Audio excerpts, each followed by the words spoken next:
Okay, we're recording. Please go ahead. Thank you. We have a very tight agenda tonight, so we're going to get started.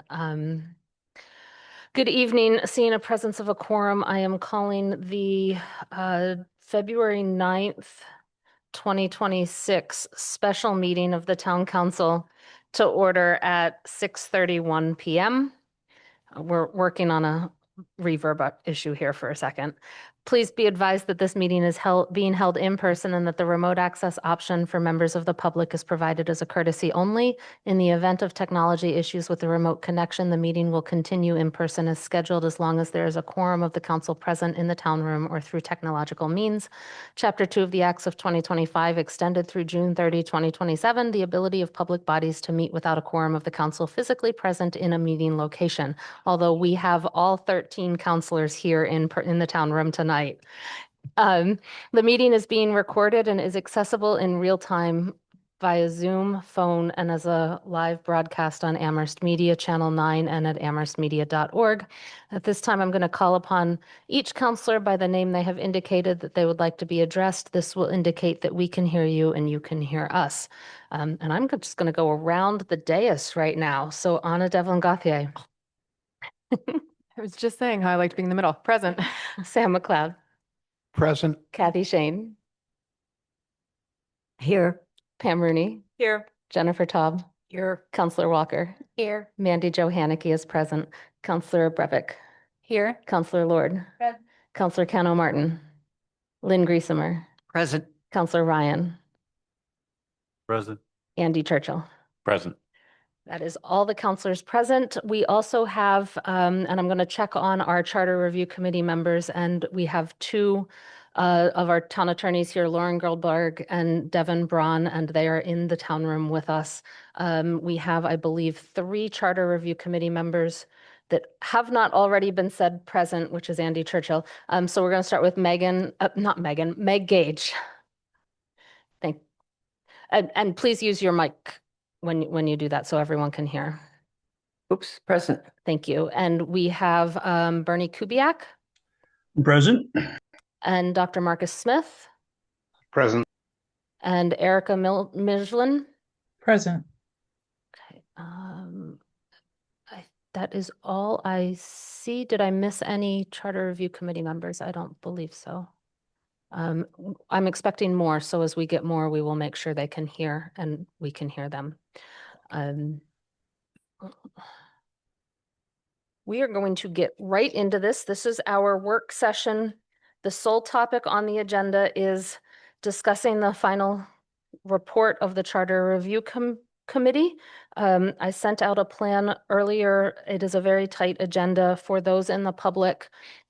Public comment will be taken at 8:30 or approximately around there.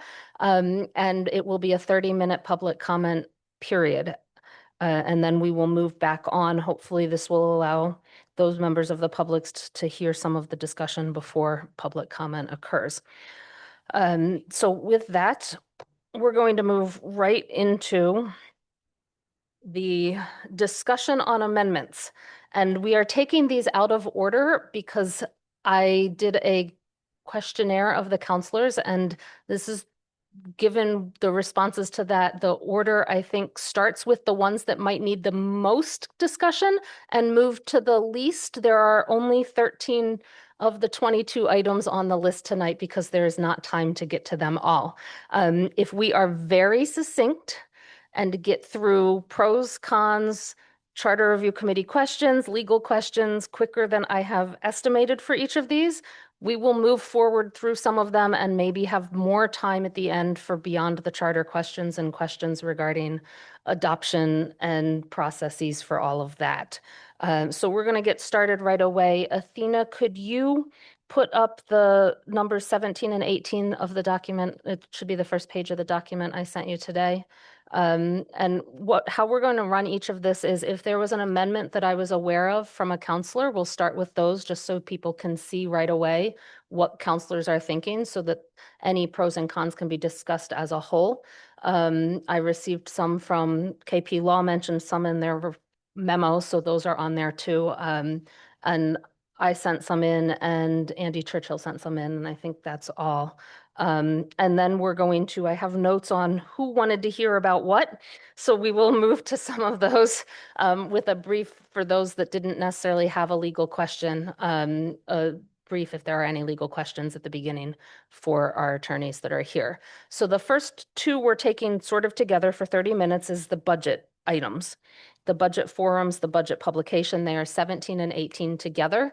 This is going to be hard to read, but they are in the final report. I am going to discuss my amendment for 17 first, which is simply adding of the fiscal year to each of the dates that were proposed and mentioning that certain other sections of the charter would need replaced if there are two public forums called, there would need to be numbers changed in other parts of the charter that discuss how many public forums there are for the president to call.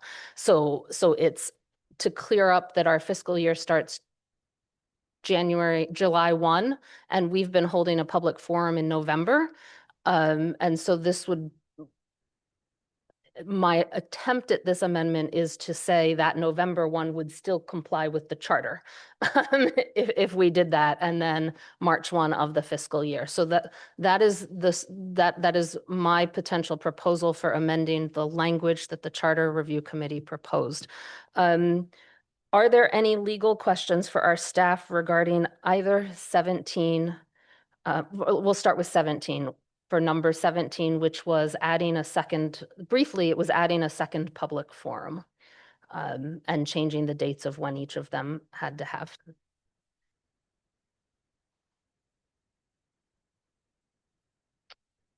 Attorneys, you guys are off the hook. There are no legal questions on that one right now. We had some counselors that wanted to discuss on this item the pros and cons of adding a second forum. Any counselors want to start with, actually, before we go to pros and cons, there were some questions from counselors on Charter Review Committee reasons for suggesting a second public forum. So are there any Charter Review Committee members present that would like to indicate briefly the committee's reasons or their reasons for suggesting and proposing adding a second public forum to the charter requirements? If you are on Zoom, please raise your hand in the Zoom app, and Meg, you're in person, so you can just raise your hand if you would like to. Meg? I'm sorry, I didn't bring a computer, but I'm here. Okay. I'd be interested if others want to respond. There was a large amount of interest in having more ways for the public to have input. And I think this was one of the sort of general solutions that we came up with that. And I think you'll see in different places where people just wanted more participation, which is actually a good thing. The challenge is to figure out how to make that useful. Okay, thank you.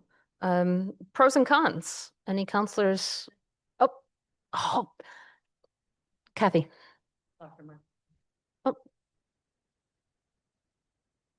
Well, yeah, no, I see that. I don't know why his hand is, oh, there it is. Okay. Dr. Marcus Smith. Thank you. Yes, I just wanted to back up Meg's point about there's been a large influx of input into the committee on the increased, desire to increase public input. And so this was seen as a very good way to achieve that. Thank you. Kathy. Yeah, I have a question. I'm fine with the idea of before January 31st, in terms of this wording, because we actually have been doing that. My question is March 1st, why not March 15th? Why have you chosen that edit? Because it's so close to the January date.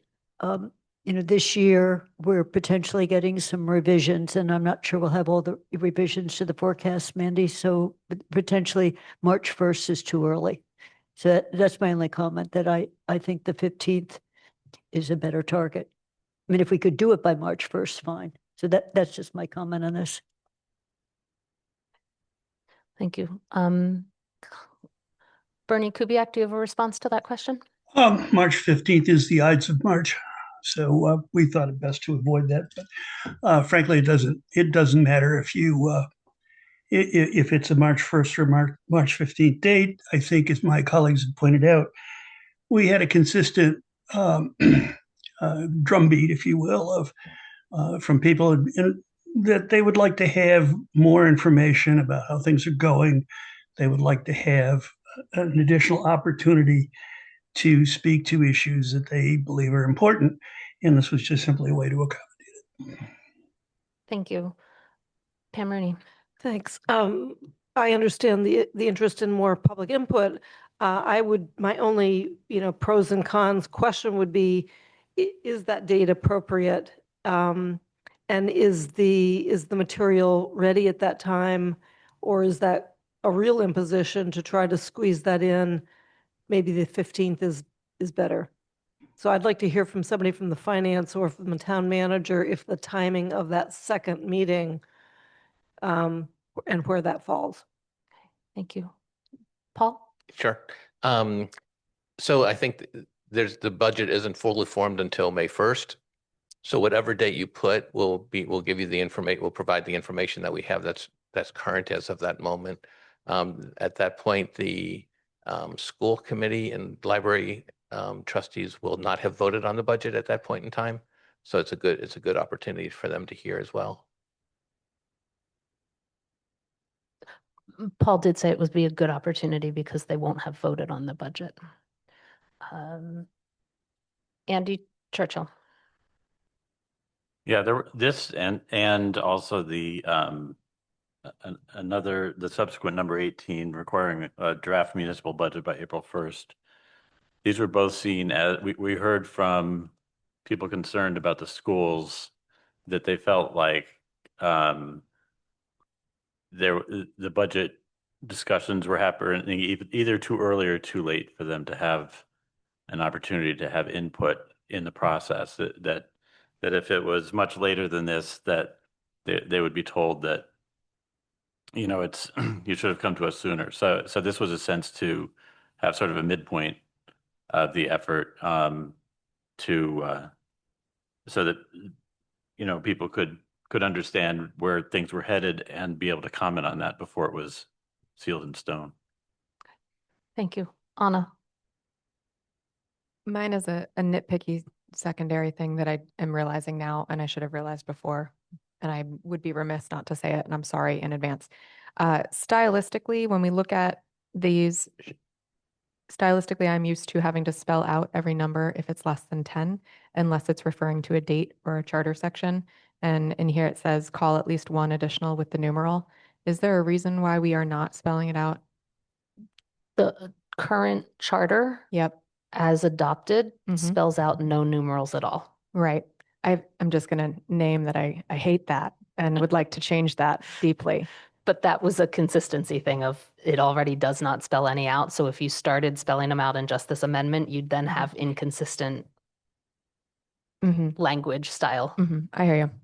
So yeah, I was going to say, I would rather not wait another 10 years. So if this is something that I can, if I go through and find all of them, I'm happy to send you a track changes, but that's something that will, and if it needs to drive me nuts for 10 years, it can. I just, it's incorrect in my brain. And so and not just in my brain, in common usage in the English language. So I would love to shift that if possible. I'll make a note of it. Counselor Breivik.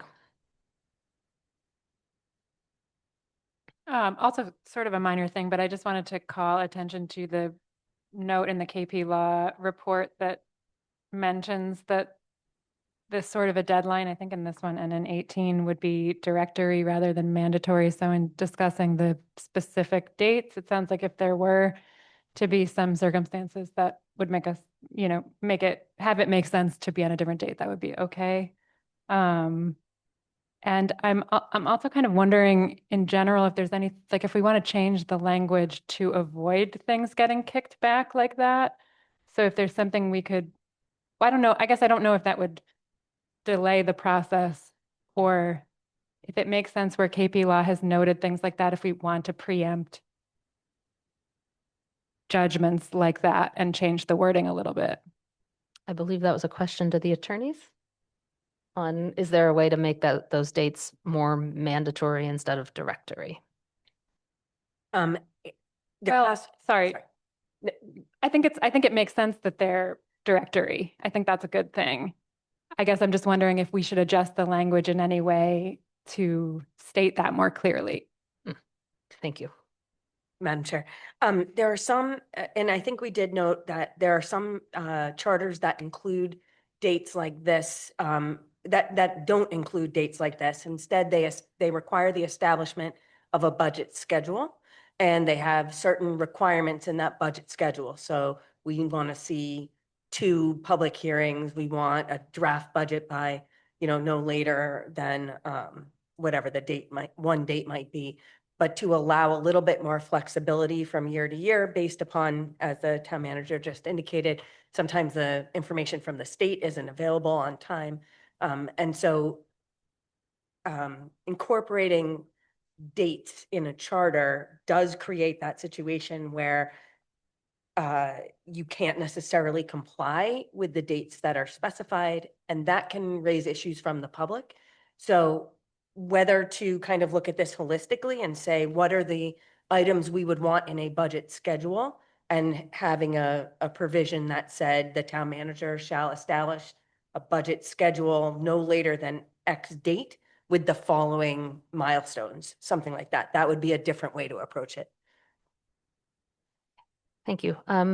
Before I go to Bernie, I'm managing too many things, so I've not raised my hand, but I do have one question, which is, I noticed a change also, and so I'm hoping Bernie or someone else from the Charter Review Committee can answer this. A change to the language that includes cooperation of not just the town manager for calling the public forums, but the school superintendent and the library director. So I'm hoping someone on the Charter Review Committee could discuss the reasons for adding those 2 directors in too. So Bernie, you have your hand up. Well, the input from, let me turn my camera on so you can see my smiling face.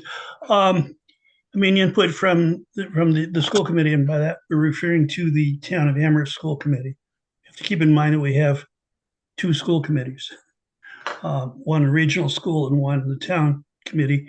And the charter speaks to the town committee. Same thing with the library director, that they're significant. They have things to offer, and so why not allow them, write them in. But I want to just caution that you want to look at the charter as a framework and an enabling document, and you want to be able to give yourself some wiggle room. Having written too many municipal budgets that are dependent on too many outside inputs, having hard and fast dates can be a disaster. So I would opt, if we're going to do anything, I'd opt towards the flexibility of making these dates that can be waived as circumstances require. Thank you. I see no more hands on this one. So we're going to move on for now to number 18, which is also a budget item. If people, in talking about 18, have questions about 17, we can come back to that one. So Athena, if you could scroll down, this one is adding, directing the town manager to develop a preliminary budget by April 1 and publishing all budgets on the town website. I had a suggested wording change here that does the same thing. I just want to be clear, does the same thing, but by April 1, only the municipal budget would be a preliminary budget. The library trustees, the regional school committee, and the Amherst School Committee would have adopted their actual budgets. And so the wording in blue is saying it's a preliminary municipal budget and the proposed budget's adopted by those other 3 bodies instead of preliminary budgets of all of the bodies. I think it does the same thing, but is just a little more accurate in my mind. So that would be my proposed amendment to the wording change, just so people understand what I was attempting with there.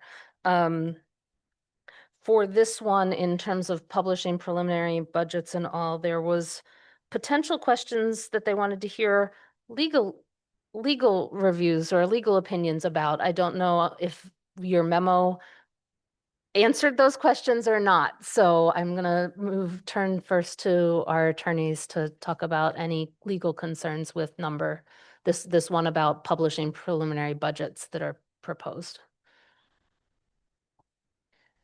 Thank you.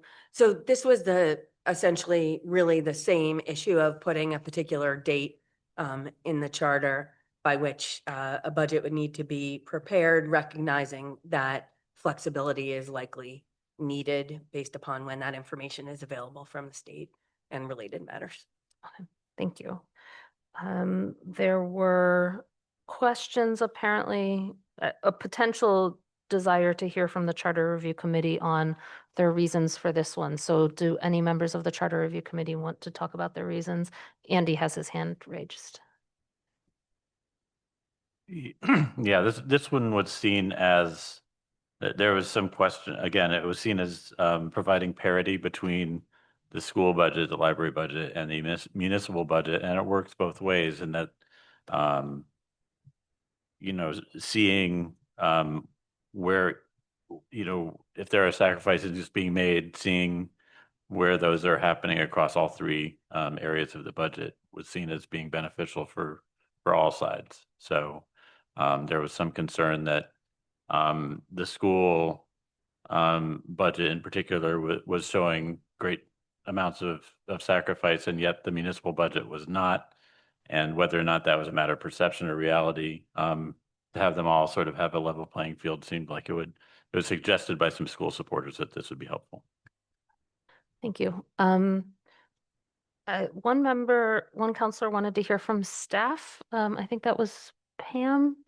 Did you have any questions for staff? I think you identified that possibly. At this point, not really. Okay. Pros and cons, any thoughts on this one? Initial thoughts on this proposed amendment of publishing a preliminary budget by April 1? Lynn. Just want to point out that while I think this would lead to additional input, the reality is by the time we are looking at this, neither the House nor the Senate will have released their budget, and they will not have gone to conference committee. So what you know at this point is actually still different than what you will know at the end of April, which by then, of course, we have the budget anyway. So I just want to make sure people understand that there's not a lot of new information at this point that we don't already have in January or early February. Thank you. Anna. Kathy was before me. Oh, sorry, Kathy. I have to raise my hand this way because my computer Thank you is for letting me know. rebooting and restarting, and I'm not on yet. I really worry about this earlier date because unless we say all we want is a bunch of tables, we just want tables. But to the time that goes into producing the final, where it is incorporating some of what we know about the other, we don't have a big staff in the finance department. So simplifying the budget book completely would be part of that task. And I was trying to understand how it gets put together now, and to give us some of the trends and charts we see. It's a series of PDFs that are all linked together. So it's not a series of tables per se. So I think this earlier date on preliminary, where it doesn't yet have the two parts that are more than 50% of our budget, is a bit on the odd side. So it's the stress on staff and would it be meaningful?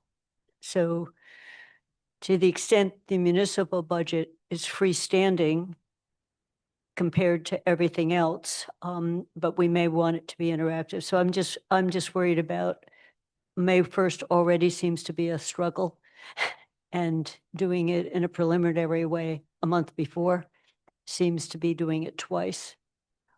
So that's what I worry about. Good, thank you. Anna.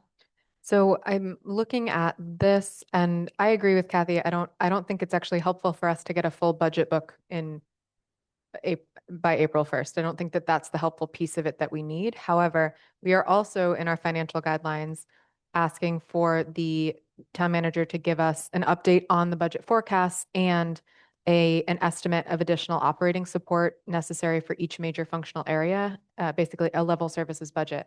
I see this as a helpful link, and I don't see it as that different from a level services budget, right? Given it will take into account what we do know and what we're predicting, but it will likely shift once we get the actual budget. However, it gives us a starting place. And I think what is most helpful for us in this are those tables, are those numbers, aren't necessarily the full narrative yet at that point.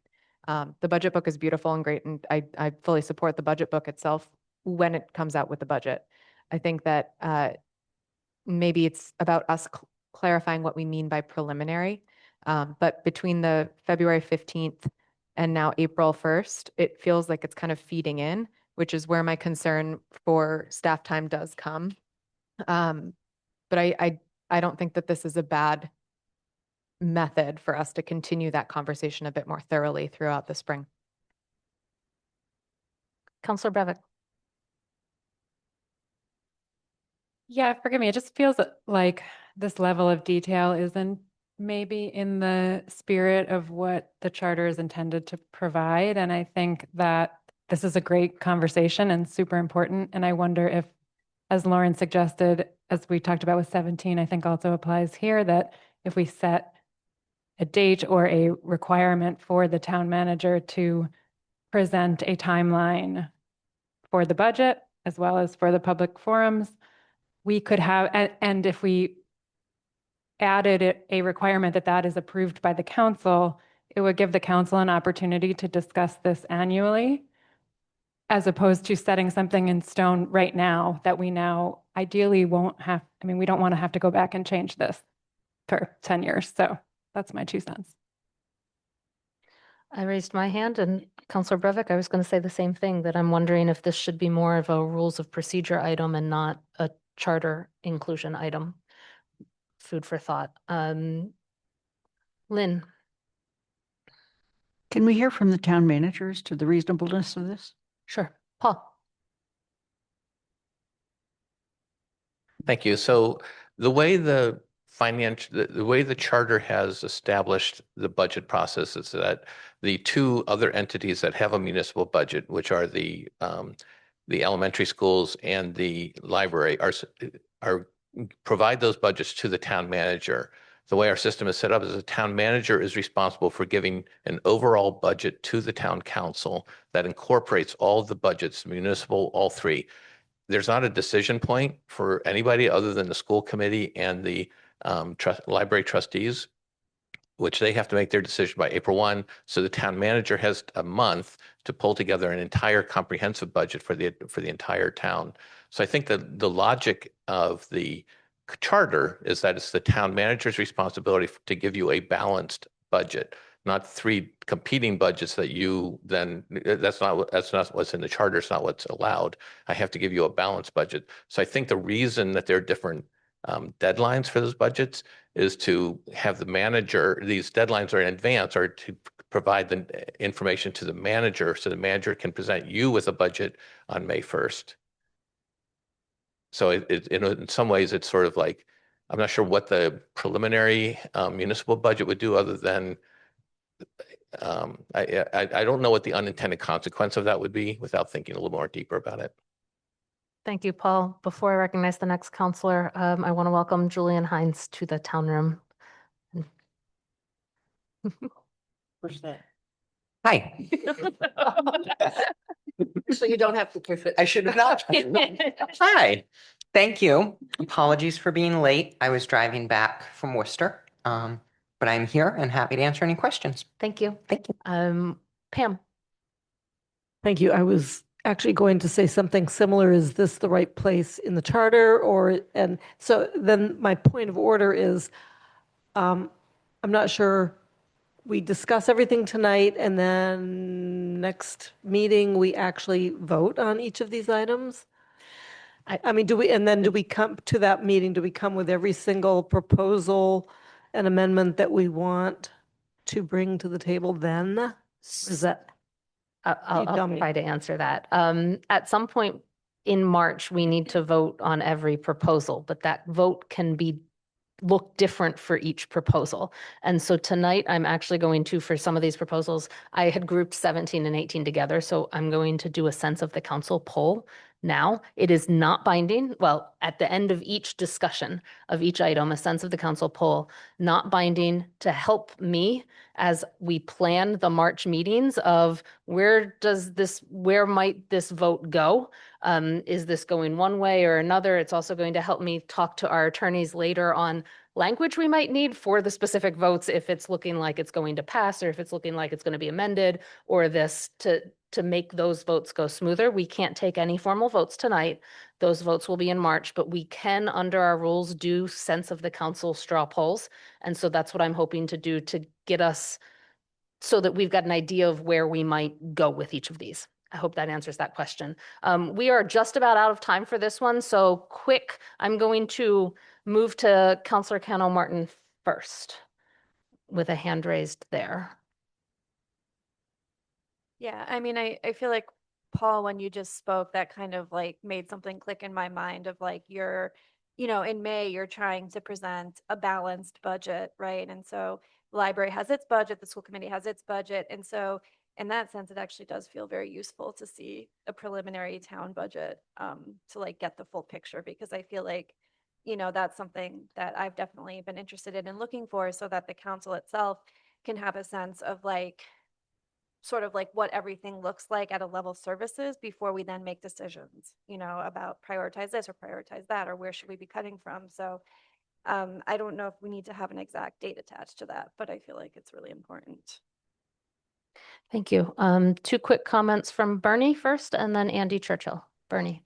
Yeah, as Bob Ritchie had pointed out on a number of occasions, the charter is not the only document that governs how the town is operated.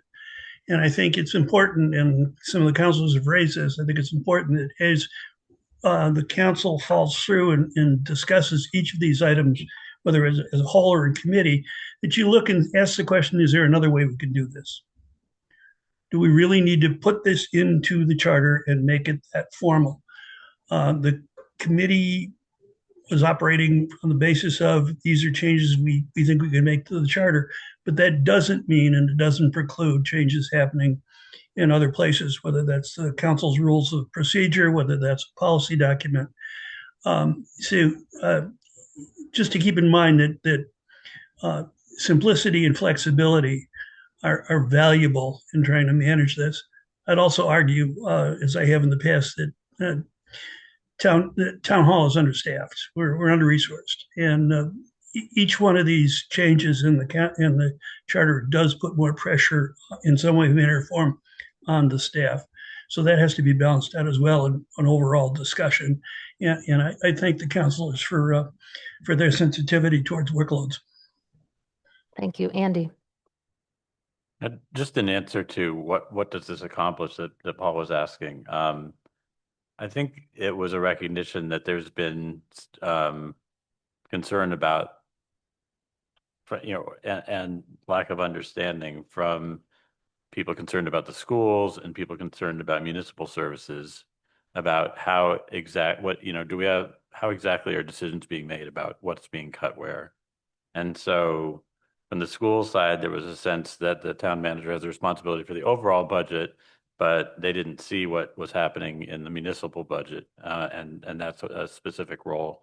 From supporters or people concerned about municipal services, they were concerned that municipal departments were taking the hit without people seeing that, because the school budget would come in and the library budget, and then the manager would cut things in the municipal side that weren't being necessarily noticed. So from both sides, it seemed like there was some interest in being able to see everything, how the pain is being shared, I guess, and understanding that in the schools, the library, and the municipal side.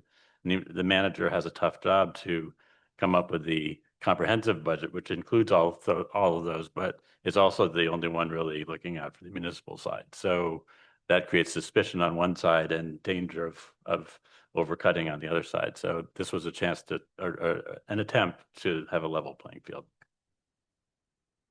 Thank you.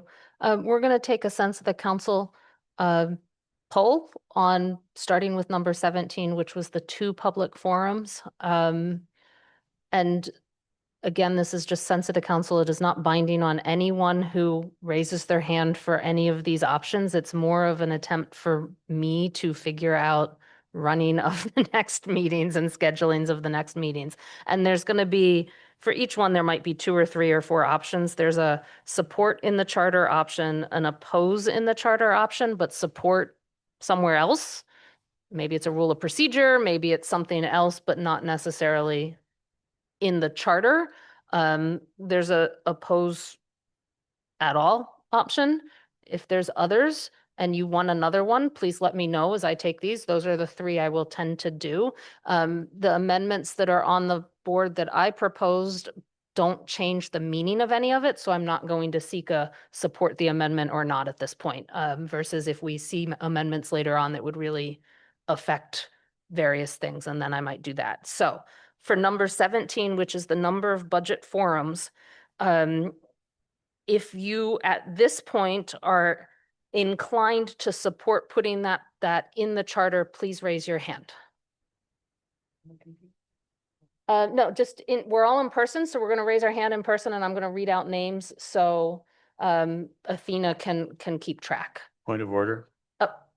Yes, Andy? I'm sorry. Is referring to the finance committee an option?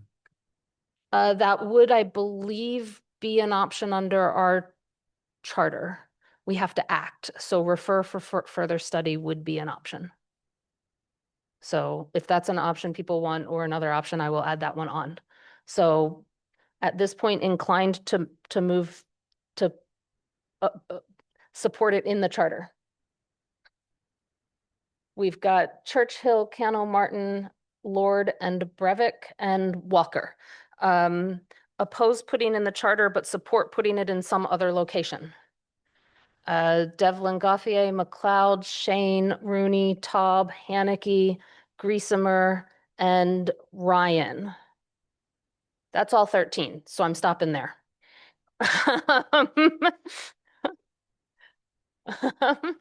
Unless someone wants to put something else in. So that was, okay. For number 18, which is the publishing them by April, publishing everything on April 1 and having a preliminary budget by April 1 from the municipality. Support in the charter at the Cano, Martin, Lord, Breivik, and Walker. Support not in the charter, but, oh, sorry, Churchill. Sorry about that, Andy. I missed you. Oppose in the charter, support somewhere else. We've got Griesemer, Haneke, Rooney, McLeod, and Devlin Gauthier, and Ryan. I guess the other one is oppose. Shane and unsure is fine too. Okay, Shane's opposed, abstain, unsure, and Taub is also an unsure. Again, this is just a sense right now with Bear and conversation just to help me figure out what we might do later. Anna. I got my numbers mixed up. My first one, 17, I should have said in the charter. Second one was the one I wanted to be in the financial guidelines. Sorry Okay. about that. Okay. Again, a point of order. If in the charter for number 17, if we state that we want an earlier public forum, I could see that going into the charter. I like the idea of having a rule change or a policy change, which gives us the flexibility that people have been talking about. So it depends how it's worded. Okay, good to know. Good to know. Lynn, and then we're moving on. Yeah, I really hope this gets to Finance Committee so that they can have a conversation about what a preliminary budget looks like. Thank you. Thank you. We do have to move on. There are 2 other hands, and then we are moving up on. Just very quick, Councilor Breivik. also sort of point of order. It seems like there are cases where things are in both. So like an item in the charter, but maybe something broader, and then an item in the rules of procedure also. So I feel like there's a both Yeah. there too. Yes. Again, I'm just trying to get ideas here. Okay, we are moving on to number 15, which is town manager communications. This was a proposal to add insert a new section into the town manager responsibilities in section 3.2 as a W. You'll see on there, it's me again with an amendment. This is the next one down, Athena. Which is there's a V right now that talks about communications. So if we add, so one of my potentialities is replace V with what the Charter Commission Review Committee proposed instead of adding a W. Or if you add W, there's letters afterwards. So the simple technicality is you'd have to re-letter the letters that come after. So those are the why there's two different ones there. And I know they're hard to read and we will get this out later. It can't be sent out ahead of time, but there is a V. Section V right now reads communicate regularly with the public regarding local issues, proposals, actions, and challenges. So that's something similar to what the Charter Review Committee proposed. There were no questions regarding legality on this one at this time, but there were some potential questions about pros and cons and Charter Review Committee reasons. So any questions for the Charter Review Committee about this one or for town staff or pros and cons of this one?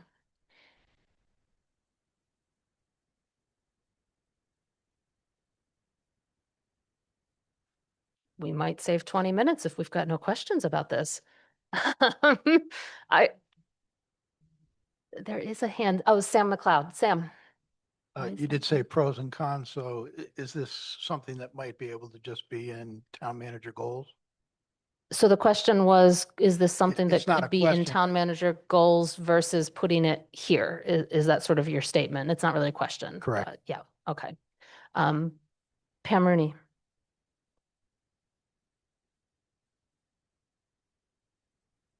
Andy Churchill. Just pointing out that in the Collins Center's November 13th memorandum, which is at the back of the charter report, they mentioned that recent draft charters have included provisions giving the city or town manager responsibility for developing communication plans to promote transparency, accessibility to government, solicitation of public input.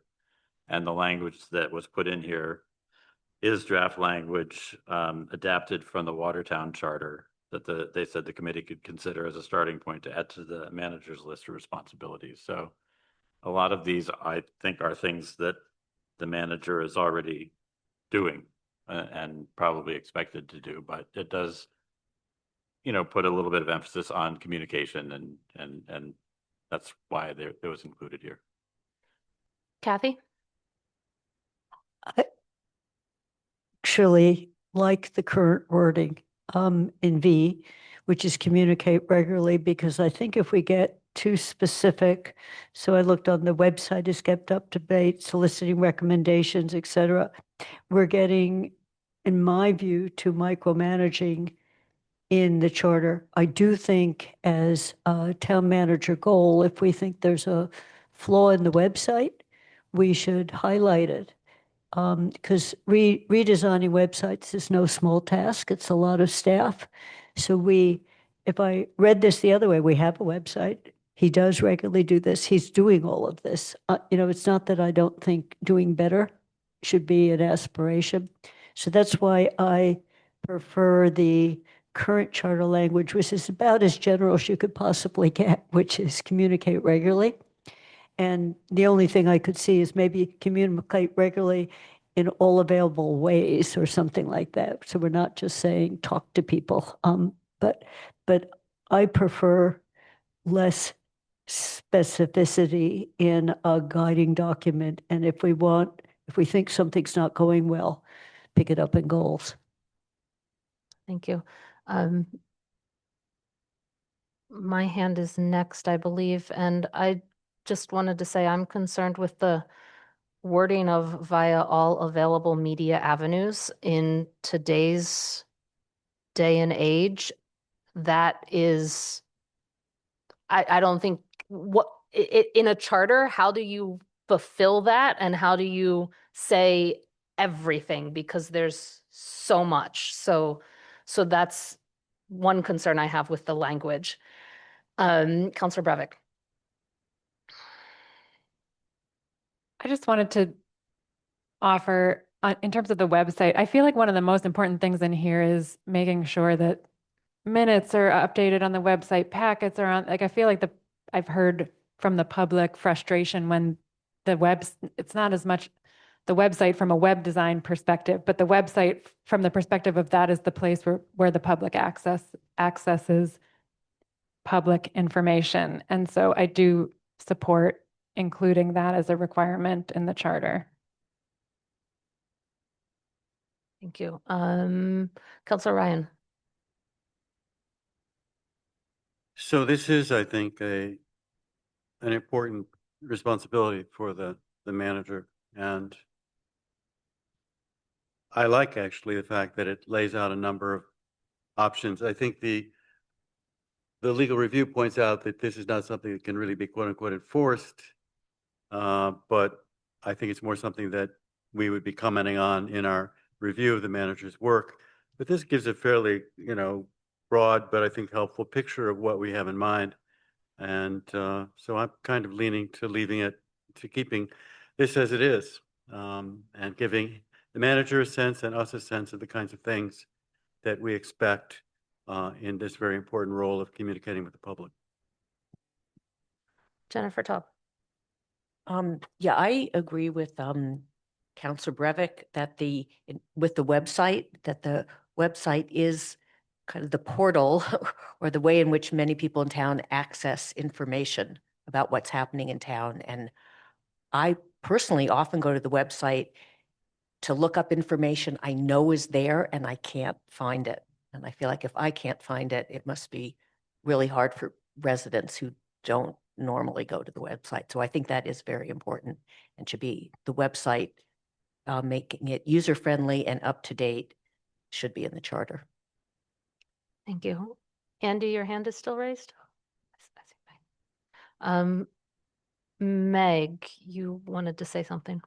This is one of those tricky ones where people want more communication, and I agree, the more spare the language is, the more appropriate that is, like in a constitution, it's spare language. But then there needs to be, I don't know if I want to say performance, but there needs to be clear indication that people are listening and want to communicate better. I mean, this communicating better with the public isn't something you can legislate if people don't want to do it. And so the trick is to demonstrate that you want to, that you're open to ideas, and it takes creativity, not something you do once every 10 years, change a few words in a constitution. Thank you. Lynn.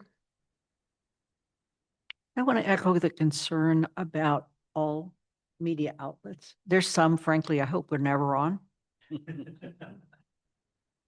And in addition to that, I think we need to think about language that withstands the ages, not language that meets today's needs. Thank you. Kathy?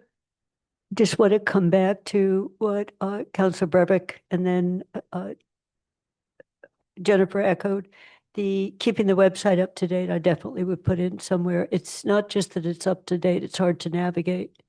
There are things that I know you said, are there. I know there are things that I know should be there. And I bring it to people's attention that, we just had the past X reports and they're not up, so if someone wants to find them, they have to know what committee last saw them. So that's and updating regularly. I've gotten asked on several finance things that the only place I can find them is in our committee packet, and it's because they're not there. So it's not just hard to find, sometimes it's absent. Thank you. Erica Mijlin of the Charter Review Committee. Hi, thank you. Can you all hear me? Yes. Thank you. The language, the specific language that's written in the suggested revision here, I think this is one of those cases where what's written here is less important than including a revision. that captures the sense of the priority. So somewhere between the generality of what's currently there, which is communicating regularly, which is really quite broad, and I appreciate the spareness, but it's really quite broad and unspecific. And here we may have gone overly specific, communicating by all avenues, et cetera. So, but I think I would just say briefly that some of this shows up quite strongly in the beyond the charter section, which I know is not what we're discussing right now, but it overlaps so much because it's such a strong priority in what we heard.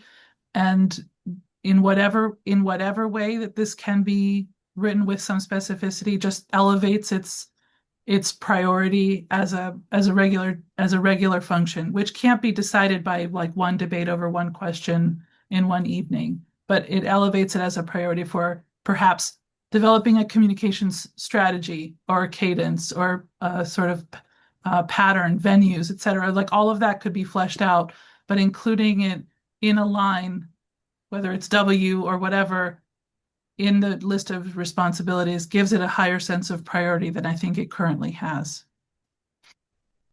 Thank you. Councillor Kendall Martin. Yeah, I was just going to suggest a couple of things. Can you hear Can, me? no, we can't. So I don't know whether you're pushing the button. Maybe you need to be right on the mic. Okay, how's that? There you go. Okay, so one of my suggestions would be saying instead of all available media avenues, maybe say diverse media avenues, just because that can allow for like non-traditional ones as well. And I think like, for example, some communities are, use WhatsApp a lot, which is non-traditional, but something I'm interested in exploring at least to talk to constituents. And then the other thing is I'm looking at this this proposed what would you call it, amendment, whatever. And I think one thing that looks like it's really missing to me is the inclusion of multilingual communities.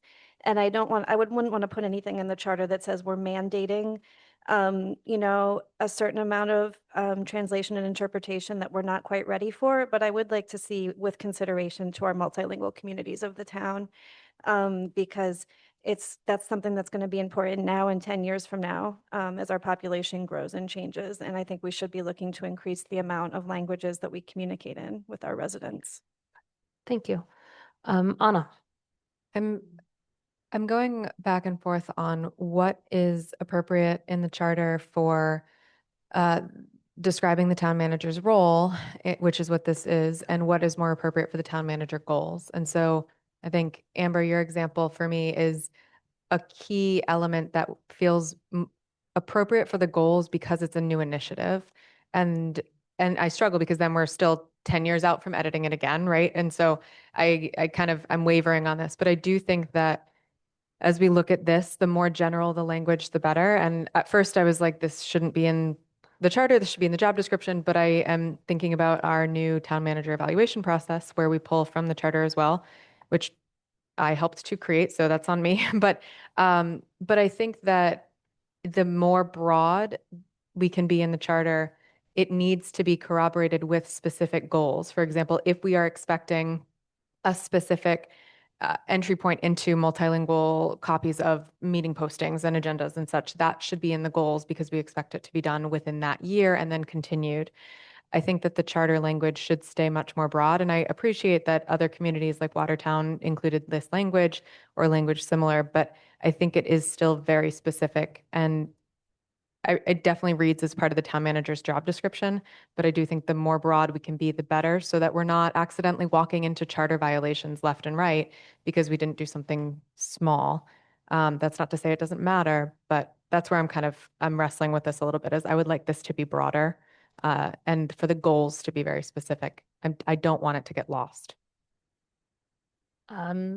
Julian, and then the town manager. Thank you. This is bad for me. No, I got it. Thanks. I just wanted to say here that with the point that Councillor Griesmer and Councillor Haneke mentioned, with all available media avenues, I think what we sort of meant by that was to have a social media presence for the town, and it's a very bad way of saying that, because when taken to its actual meaning here, it could mean we don't need to announce to the New York Times that we have a parking ban. So I think that that was sort of the goal of what we're doing here, was to try to say the town should have some sort of social media presence. Again, generally speaking, with this communication, whether it be town manager goals, another document, or in the charter, I think the goal here was just to have it written down that we expect this type of communication to the residents. Thank you. Paul? Thank you. So one of the things I'm struggling with many of these things is the level of specificity is really detailed.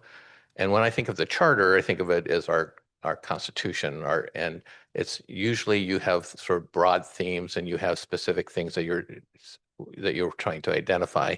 I think what I hear in this is that the charter committee heard a lot of comment about elevating the town's ability to communicate better with the public, which, I think we can always do better at that. And I think there's a lot of limitations to what can happen just based on staffing. And up until about 2 years ago, we never had a communications manager. So I think, but I think what I'm hearing is that should be a higher level of value. And that's why, but I worry about the level of specificity that I think when you read the charter as a whole, this will stand out as being odd because it's really performative in many ways. If I do it, go to the social media, like, is that in 10 years, social media may not exist. 10 years ago, it didn't exist as much as it does now, and it takes different forms.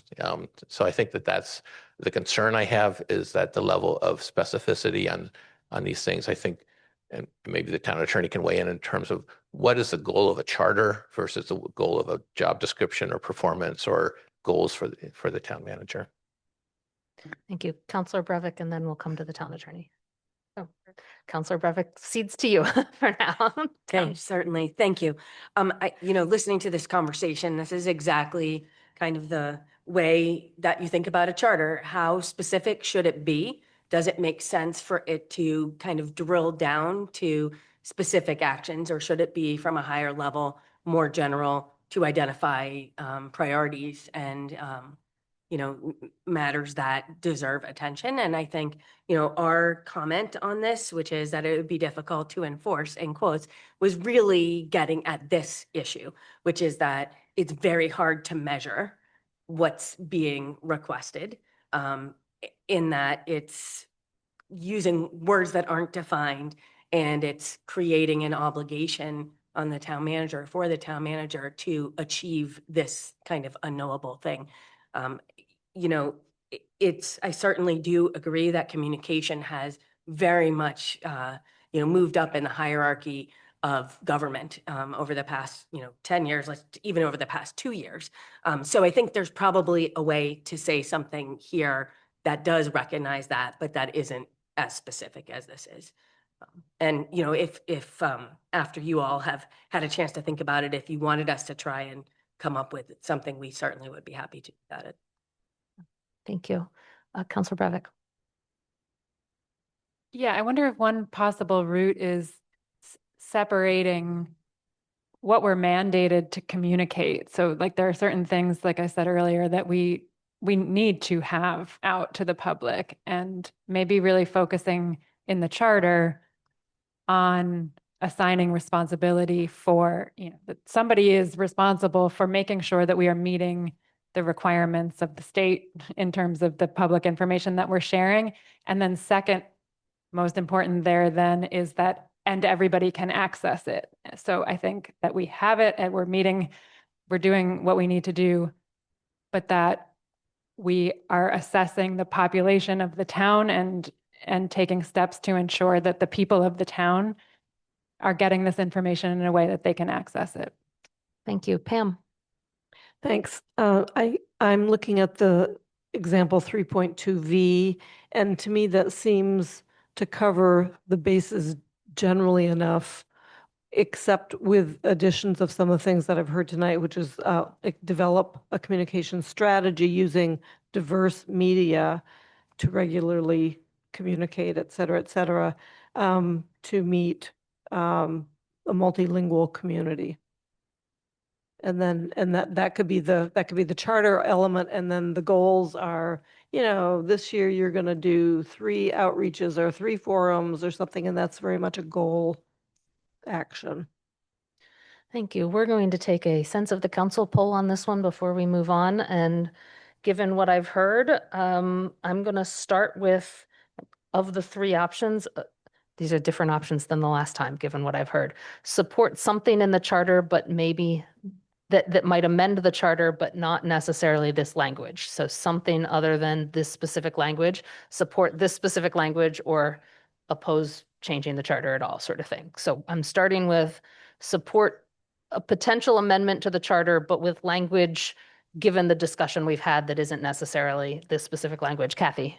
you have And a I just question. ask if, I think some of the suggestions is work with 3.2V to make it a little bit more robust. Is that your option 1? That's the option of support something, but okay, not this. That's the option 1. So support some amendment to the charter, but maybe not this particular language that is here. If that's where you're leaning, raise your hand right now. That is everyone but Sam McLeod for purposes of Athena doing thing. So Sam. I need more specificity to agree or not agree. Okay. I'm sorry. So you are unsure right now. That is fine, but I think we all understand the objective and we're gonna get there. yeah, no, this is again, a sense of the council. I have to name for purposes of minutes, given our charter requirements on things. So that's the sole reason I'm naming names. And to help Athena do that, since she's got a smaller view. Okay, we are moving on. We are doing great here. Sorry for this seeming sprint through everything. The next one is number 8, which is down there. Maybe we can make it a little bit bigger, Athena. And this is what I shorthanded the hybrid meeting proposal. We're going to start with the town attorney on this one, because there have been a lot of questions regarding portions of this proposal, as well as just in general First Amendment issues and public comment periods. So I'm going to turn it over to our legal counsel to talk about their memo on this, which was very good, but can you just explain that a little bit more? Certainly, thank you. Essentially, what this proposes is something that is in addition to what's required under the open meeting law. Under the open meeting law, we do have an authorization for remote participation through March of 2027. It has not yet been brought up for a further extension. However, I think at a minimum, we can expect that remote participation will be extended at that time, if not finally enshrined in law. It requires only that when the council or that if the council wants to meet remotely, it also has to allow the public to witness that, okay? It does not require public participation at all. And as we're using a webinar tonight, it allows the use of a webinar as well. There's nothing that requires that members of the public be seen or be allowed to be seen. And so anytime that additional obligations are built in by charter, it creates the potential for additional, and I don't know the exact right word, but additional complications, because we're complying then not only with the open meeting law, but with other requirements on top of that.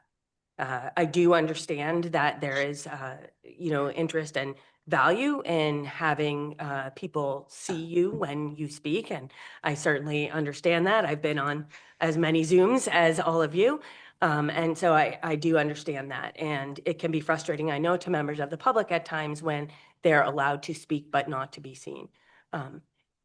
However, there are also First Amendment rights that attach or adhere when persons are allowed to be seen and allowed to be heard. And those First Amendment rights, especially because of the case of Barron v. Calenda, are heightened to a level that was, I think, not previously understood to be the law in Massachusetts.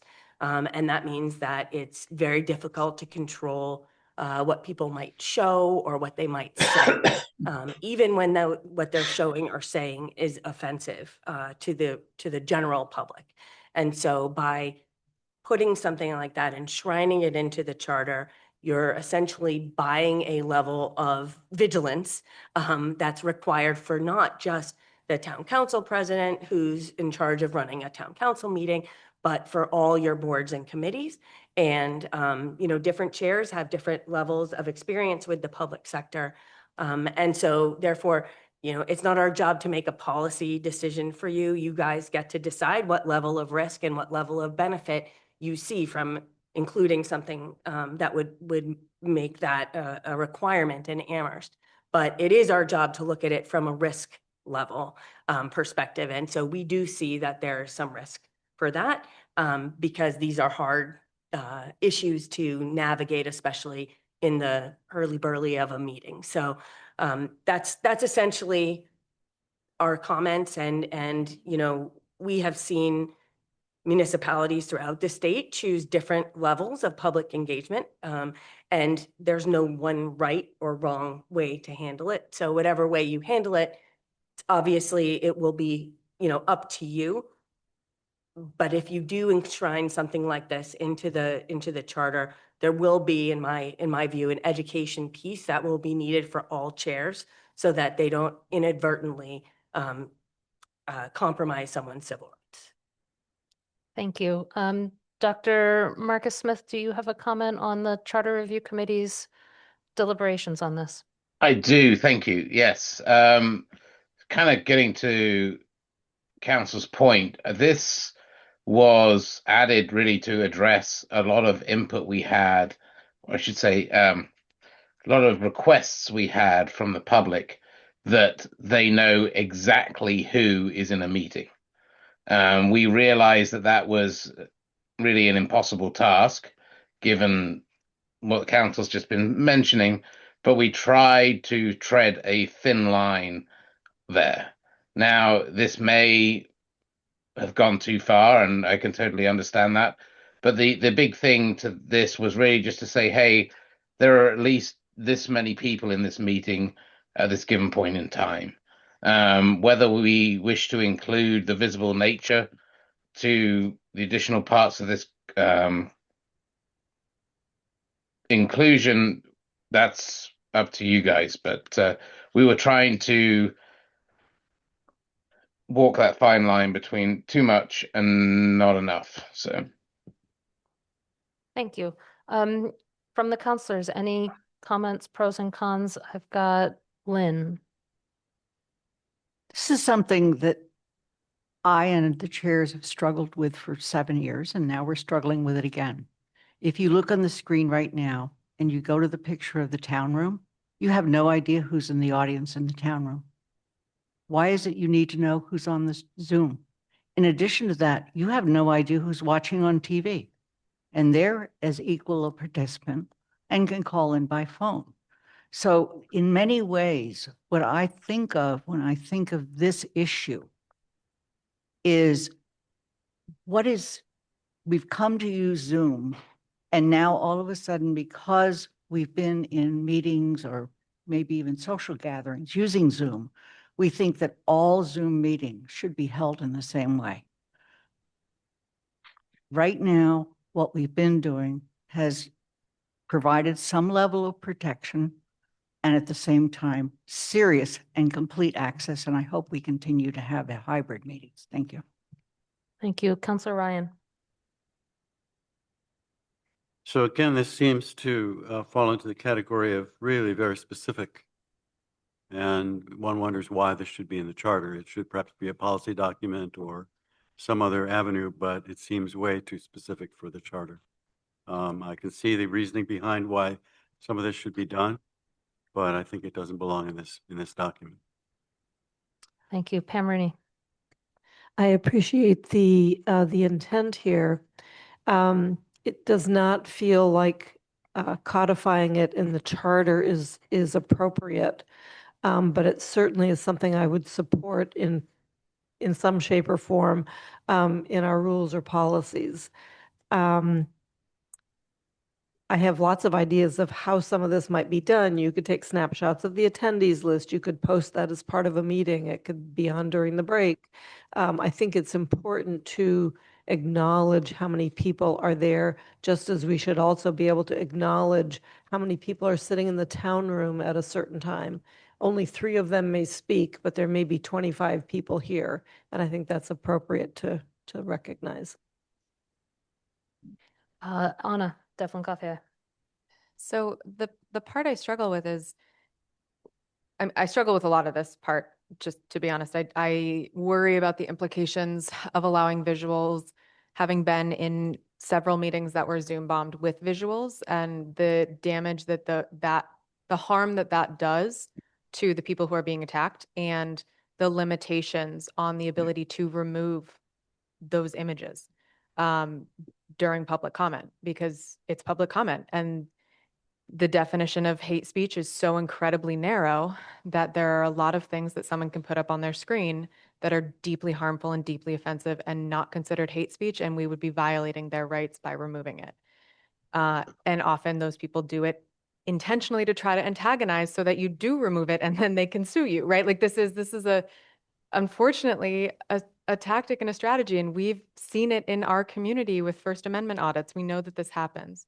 So I cannot support having the camera option, and which would mean shifting or having that camera option available, just because of the nature of public comment and how it needs to be open to the public. I worry about the implications of that. We also have seen communities who have allowed video. Northampton had this happen recently. They allow video. It is then captured. They lost their record of their meetings and had to pull from their backup, because when they posted it on YouTube, YouTube was like, oh, this violates our terms and conditions. Yoink, there's your whole meeting catalog. And they had to fight with Google to get it back. So I think that the opening up the video piece for public comment speakers is opening up a door that I'm saying opening a door a lot, but I think it's allowing a risk of harm to our community members and those who are often targeted, especially in those types of attacks, that I don't want to create that opportunity for.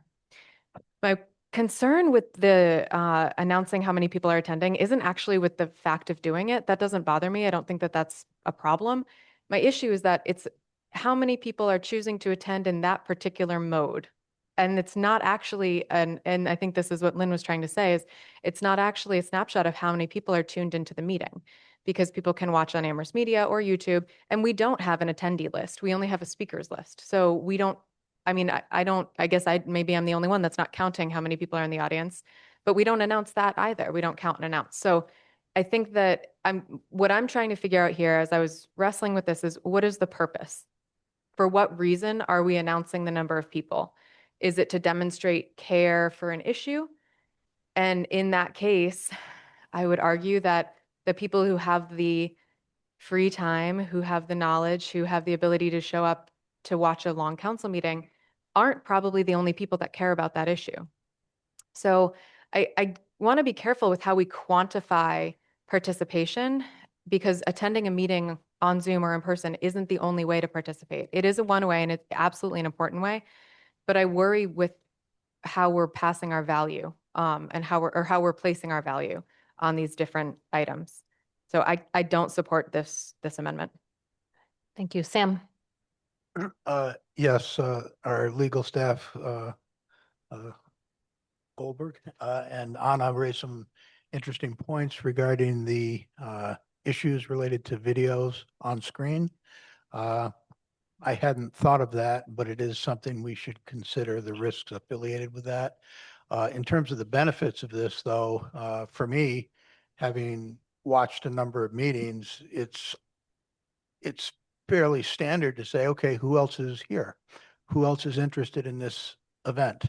And I'm not indicating that it's important to tally the exact numbers, but I think just as those who are invited participants, attendees to the meeting, like we are here, we can see everyone who's watching through Zoom.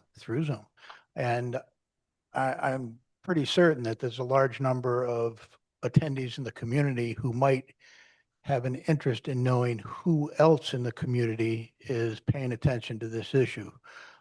Not for the purposes of counting, but just to know who's focused on this. I don't necessarily think it should be something that's in the charter. But I think that the issue is one of value to community members, the capacity to identify who else is, and, you know, if it's a way of just enabling the public to see the same list of participants that the council attendees can see. I don't know how it would be achieved, but I do see value in it for the community. Thank you. Counselor Kendall Martin. Yeah, I'm in support of this amendment. I think it is important to be able to know how many people are in the Zoom room. And I think we could also mention how many people are here in the town room. You know, I don't think that it's that much of a burden to announce that at least once per meeting. And like as Sam said, it does allow us to see, you know, sort of gauge the level of interest. And if we do have folks that are watching on YouTube or Amherst Media, that just gives them all the more access to see what people in the room can see or what people in Zoom can see. And, you know, not everybody is all that great with Zoom. So maybe they would prefer to watch it on YouTube, but they're not getting the full picture. So I think that being able to give them access to the same amount of information as those of us who could be here in person or could be on Zoom, it's just giving them more access. And I think that's a good thing. And then in terms of, you know, allowing people's face to be seen, I think we're just giving them the option. If they want to have their video on and be seen, they don't have to. And I think by even just having public comment in general, in person, we could be exposed to something that we consider hate speech that we can't stop. So I just don't see it as being all that different if it happens on Zoom or if it happens in person. I think there's more benefit than risk. Thank you. Paul. I just raised my hand on behalf of Athena. Oh, okay. Athena. Thank you. One of the considerations that we thought about when we were developing our procedures when we first started using Zoom during COVID was members of the public right to privacy. And during meetings, you know, before we started using Zoom, members of the public could come in and out. They never had to identify themselves, or we never had to create a log of who was in attendance. And there were thoughts about whether those, you know, if we did create a log of who attended meetings, that those would be public records and so on. And we're creating more paperwork for people to request and keep track of, and that might not be something that people who attend meetings really want to have their names on lists everywhere. And some of the other, there are some other logistical concerns when we start to bring people in with their video on during meetings that we've talked about in the past. Not everybody has, you know, their Zoom client updated, and it takes longer to bring people in as panelists and then transfer them out. So the meeting, just the flow of the meeting can get more clunky, but the main point that I wanted to make was about folks' right to privacy. I think identifying people in the room. What we've tried to do is create meeting procedures for remote and hybrid meetings that are analogous to in-person meetings. And when we're in an in-person meeting, we don't go around the room and each person who's in attendance identifies themselves by name. And I think there's the idea that everybody knows everybody in the room, and that's not always the case. Thank you. Thank you. Jennifer. Well, for the reasons Athena just discussed, I am comfortable with the names not being shared, but I think knowing the number of participants by Zoom, giving a number, and then a number of people in attendance in the town room is very helpful. The chair of the planning board always gives the number of participants. Sometimes he's read the names, but he will say how many members of the public are participating via Zoom. And it's very helpful, and it does give you a sense of the level of interest. So I think what we have now is some chairs do that, some don't. It would be nice, whether in the charter or in our rules of procedure, to have it be codified so it's consistent across committee meetings. Thank you. We're going to have to move on soon, but we've got Anna and Lynn. Anna. I Athena was much more articulate than I was planning to be or would have been. I agree. I think that people should be able to go to a government meeting and engage in their local government without having their identity shared and without other folks having a record, because anything that we are putting down, anything that we are tracking in that sense is official public record. We can't just have a list and then erase it at the end of the day. Someone should be able to engage with their local government without everybody else having to know what they're doing and what they care about. I think that's someone's individual right. And I have to say, as someone who's attended a lot of meetings, it's a little uncomfortable when the chair says, we have one person in the audience, and then just leaves it at that. That's just me. But I do worry about allowing folks with video. I mean, I still hold the concerns I said before, and I stand by those. I do not think that it's worth exposing our community to the level of hate that is possible and that we have seen. This is not something that we have been immune to. That is my number one reason for not supporting this. But I also want to think about the options for the opportunities that people have to engage with public comment. Right now we have email and we have what is essentially a phone line, right? Or sitting here in person. Not all of our counselors are always here in person. So I don't know that sitting here in person necessarily privileges you above calling in, but those, you get a different level of personality than you do in an email. Again, we don't privilege one over the other, but when we start to bring in visuals, I think it adds another element, right? We're adding another way to engage that folks might be uncomfortable with, and that is a lot more personal than people might realize. Yes, they have the option, but people might not feel like they actually have the option. If they start seeing everybody else doing video, they might feel like they have to too. So it feels again, like we're pulling more information from the public than they should have to give us. Again, I genuinely do want to know what the purpose of knowing the number is. We don't know what the people are there to talk about. We don't know what they're there to hear about. I'm not coming at this from a negative stance. I just don't know what the purpose of knowing the number is. And then if we do that, at what point during the meeting? The number during this meeting has fluctuated between, if people really like these counts, it's fluctuated between 3 and 6. So like, at what point do we read the number out? Is it the highest number and then someone has to watch for that? Kind of where are the rules here? And I think that gets at the purpose question again, is why are we doing it? So that if we do it, we at least do it at the most effective point. Thank you. I want to caution us that we are getting behind schedule. I'm going to recognize the people there, but please don't repeat stuff that has already been said because we have a lot more to get through tonight. Lynn. Gauging interest by who's attending on Zoom is absolutely statistically not defensible.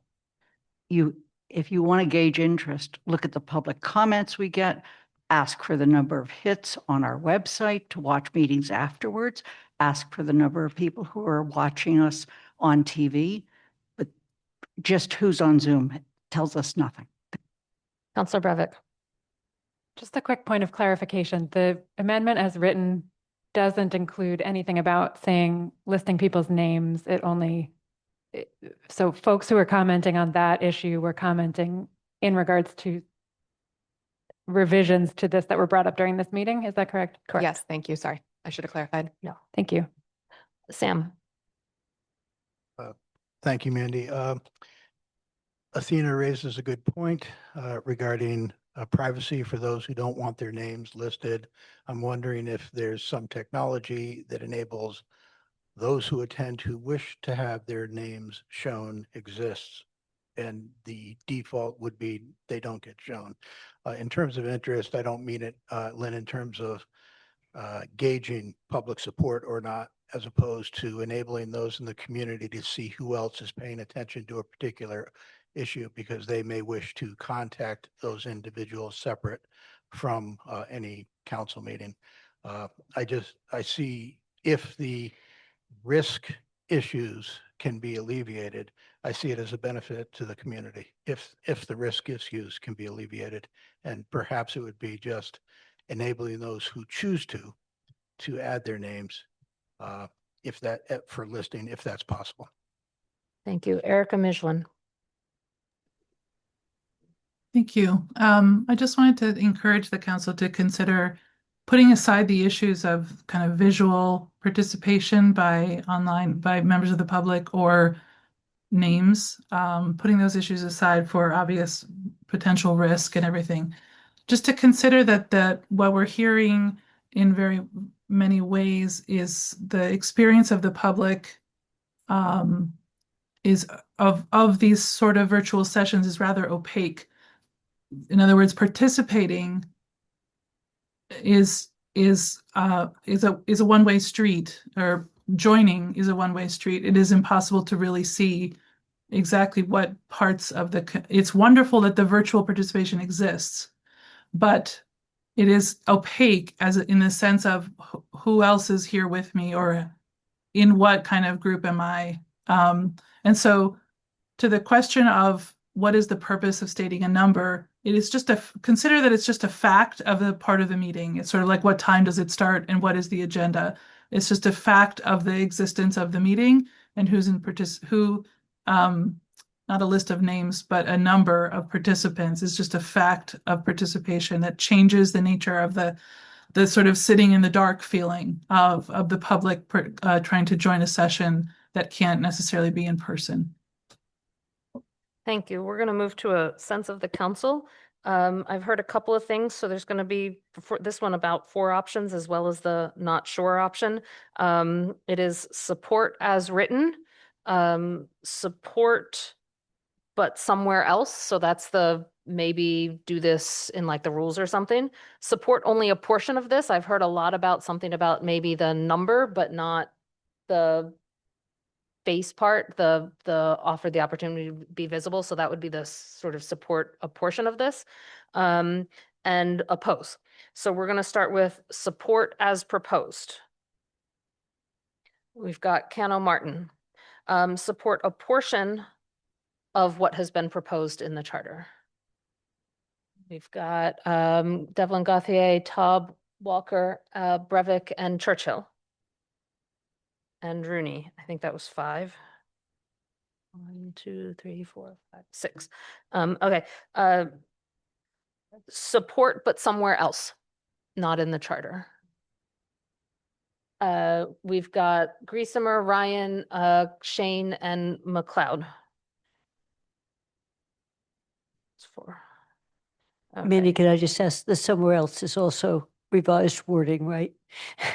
Yeah. Yeah, that could be that too. Yeah. And oppose. Sure. You just said it Yep. differently than. Sorry. That's okay.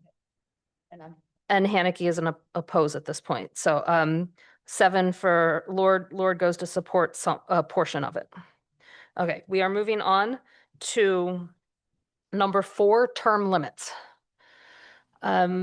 For election of officers, this is an addition that would add 4 consecutive one-year terms as a term limit. The amendment that is listed up there was proposed by KP Law in their memo, and Andy Churchill said he would also propose it, which is adding a sentence that partial terms would not be counted towards that 4 consecutive term limit.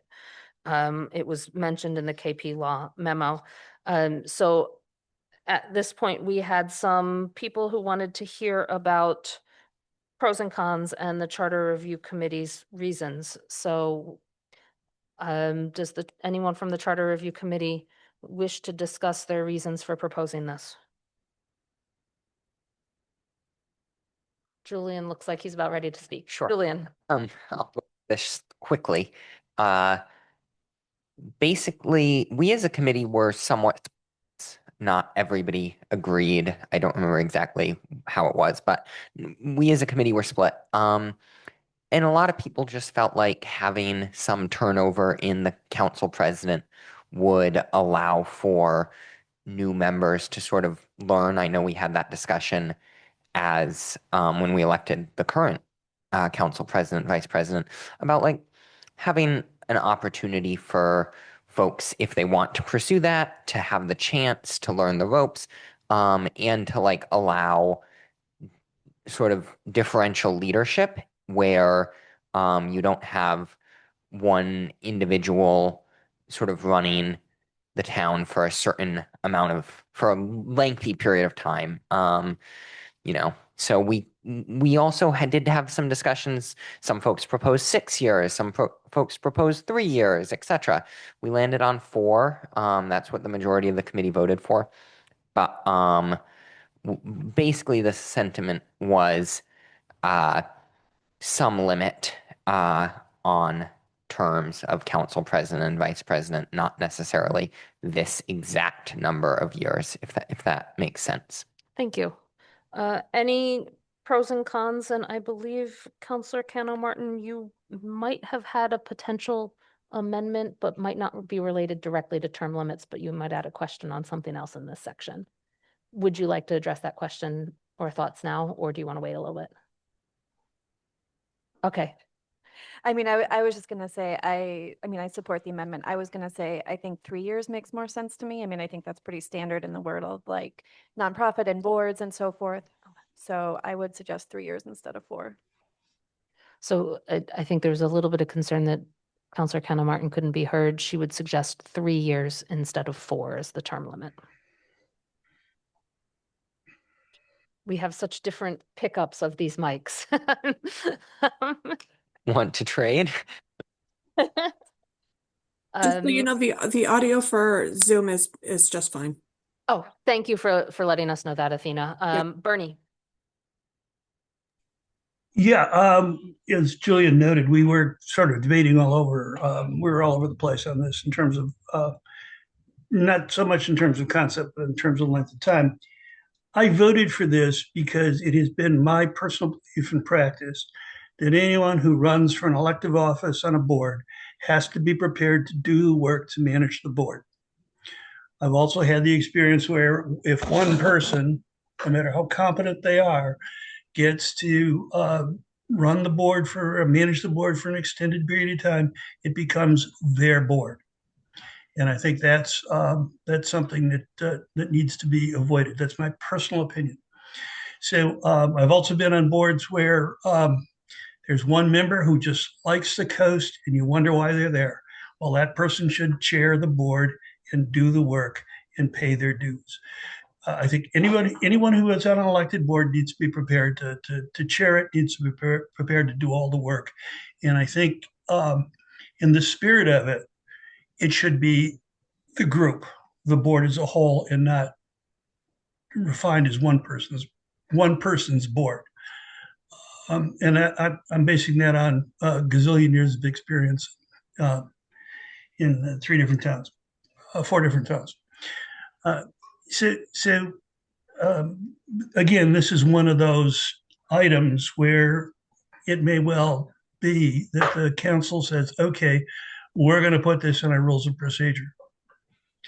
That, you know, you can be a chair, but you're going to be limited to 4 years, and then you need to take a break before you get a chance to resume the chairmanship. It doesn't necessarily have to be in the charter. It can be in the committee's rules. As I said earlier, a number of these fall into that regard. But this is something that I do feel strongly about. I think we're in luck. We have a number of people on the council who can do remarkable work and have demonstrated. Our previous chair has demonstrated her skills and abilities.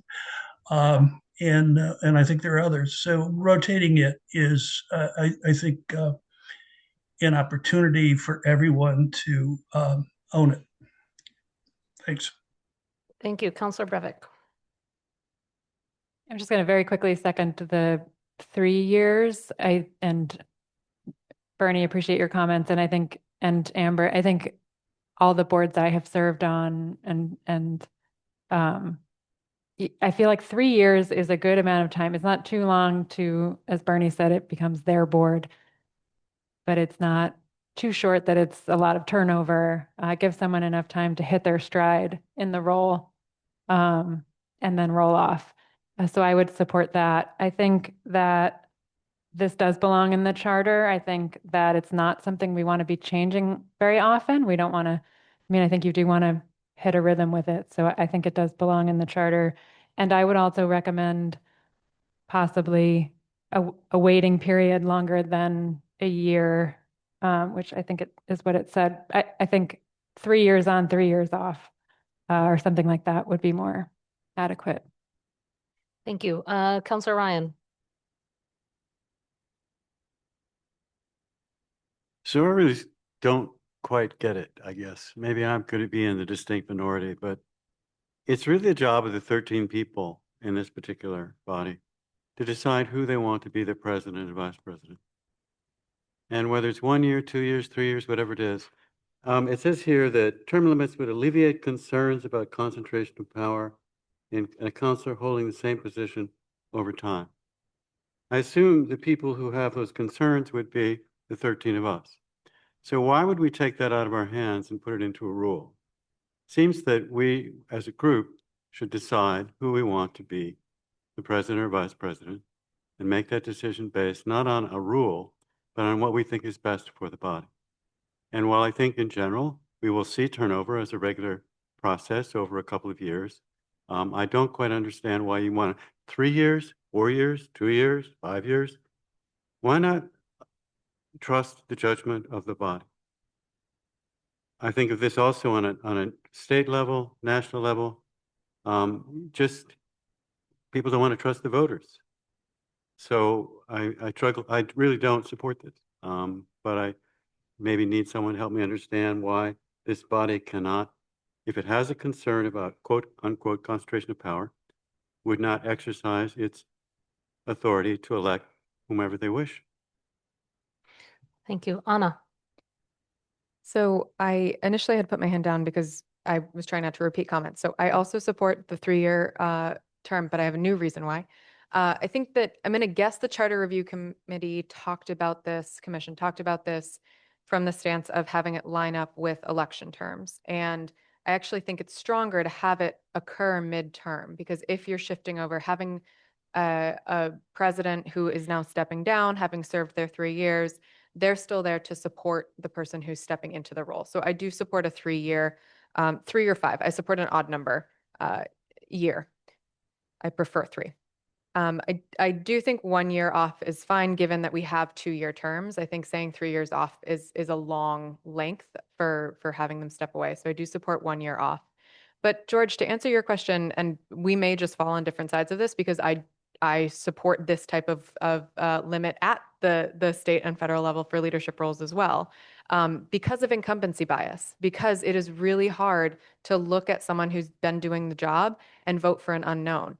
And this is statistically shown. Incumbents win in elections. And we know this when the voters are the general public, and we know this when the voters are a small body. So I think that this is an effort to encourage turnover and to demonstrate, especially, I know I've talked about this too many times, but to demonstrate new ways of governing, especially in a form of government that is so young like ours, is really important. And I think that we learn something new from every time we have a new leader. And we see at the state level leaders who have been there for a very long time. And I don't believe that that's because no one else could do it better. I think that incumbents often win. And there's data to back that up on every single level. Thank you. I'm going to encourage us to keep our comments short. We have 2 more proposed amendments to get through before we break, and then we go to public comment. And there are a lot of hands up. So, Sam. Thank you, Mandy. In reading this, my first thought was, is this even something that's legal? I guess it is. But it just strikes me as slightly anti-democratic for the council, because we can choose whoever we want, and we don't know who that would be. It could change every year, but it just, to me, seems oddly dismissive of the votes of the individual council members to either support or make changes. That's my thought. Thank you. Kathy. I'll just say, I don't think this is a good idea. If I look at Congress, there are a couple leaders. I am really glad they've been there for a long time. They have institutional knowledge. We have 2-year elections, and you have to get reelected. So if anything, I wouldn't go toward 3, I'd go toward 5. It means you had to be on the council for 6 years and an odd year. But I just don't, change for change sake, I don't think is necessarily a good idea. Thank you. Andy. the committee, again, having served on the committee, we talked about term limits in two senses. One was whether we should be term limits for counselors in general, and then limits for internal leadership. And there was not an appetite for term limits in general because that is the will of the public. And if there were a number of people who felt that the voters should have the choice in that. But within a small group, when you have a leadership, a leadership decision, it's often hard to vote against a current leader. And so having there are term limits among leaders, and I think having a sense that there's going to be periodic refreshment of leadership is different from restricting the will of the voters to choose who their representatives are. Thank you. Councillor Kendall Martin. Yeah, I kept putting my hand up and down because I kept thinking someone else said what I said, but I don't think this has been said. And I have trust in us as a body, and I think the voters have trust in us as a body. Otherwise, we wouldn't be sitting here. But we have to recognize also that we are representing others in town who had input on the charter review process and certainly had their reasons for suggesting term limits. And it's not just about what we want, it's about what the voters want that put us here. And I think there is a clear desire to see diversity in leadership and to see others, prepared and given the opportunity to lead, because I think we are stronger when we leverage the talents and skills of everyone on this body. And by having term limits, there's going to be more chances for more people to serve. And so I just wanted to emphasize it's not just about our judgment, it's about what our community wants as well. Thank you. We're going to move to a straw poll on this one. Given the discussion that we heard tonight, I'm going to offer 4 options. Support 3, support 4, oppose, and unsure. So just to get an idea of where people are. So if you support 3, please raise your hand at this point for now. We've got Churchill, Cano Martin, Lord, Breivik, Walker, Taub, Rooney, and Devlin Gauthier. If you support 4, please raise your hand. There is no one raising their hand. If you oppose this, please raise your hand. We've got McLeod, Shane, and Ryan. And if you're unsure, please raise your hand. We've got Haneke. Okay, moving on. 2 more to go before our break. Advisory Legal Counsel is up next, number 11 on the list.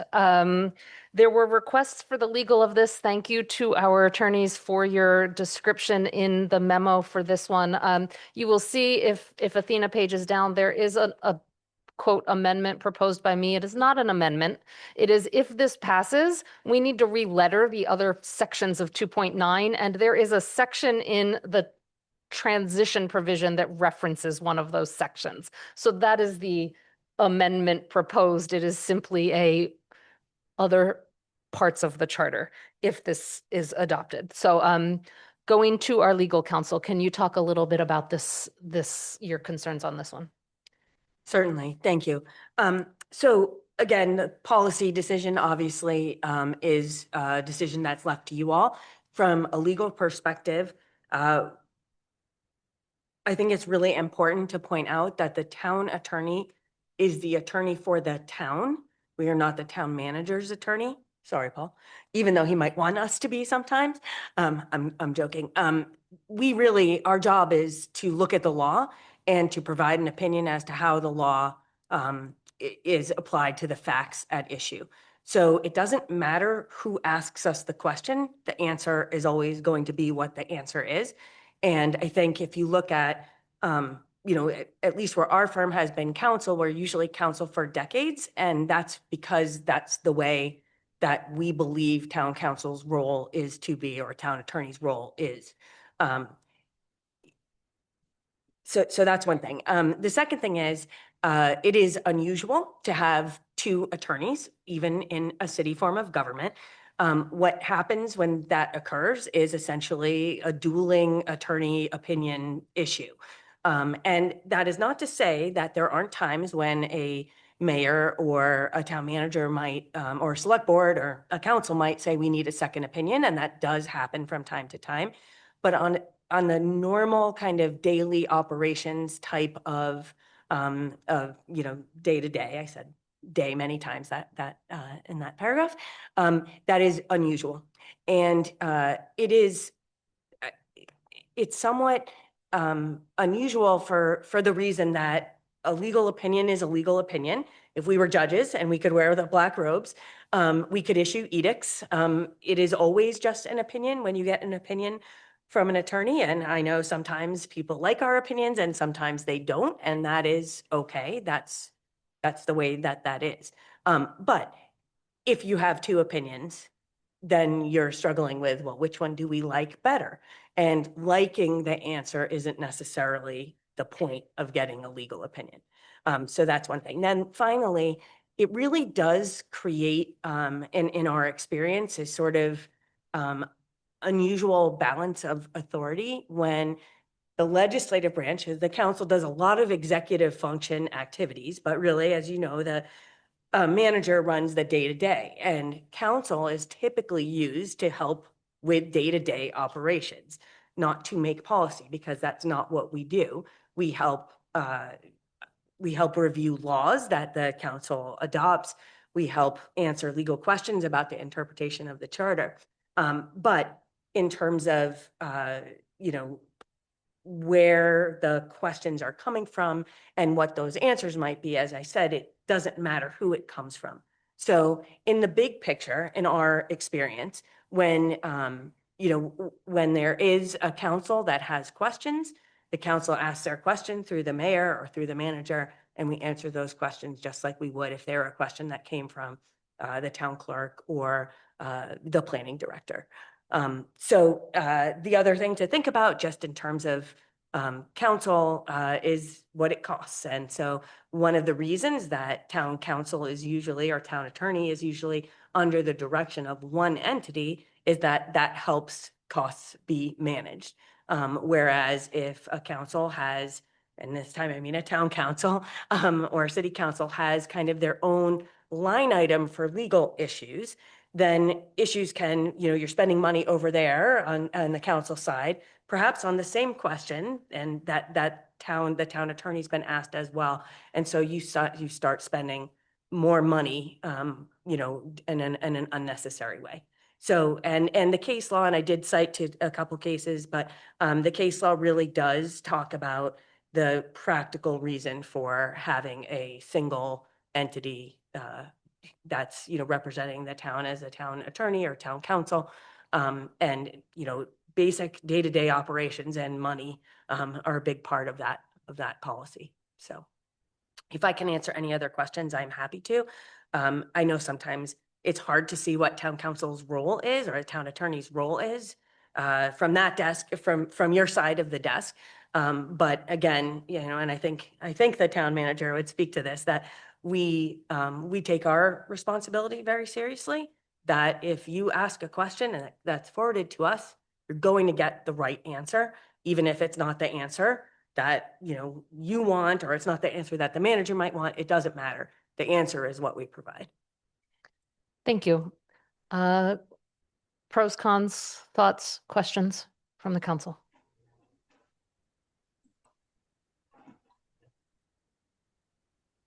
Councilor Cano Martin.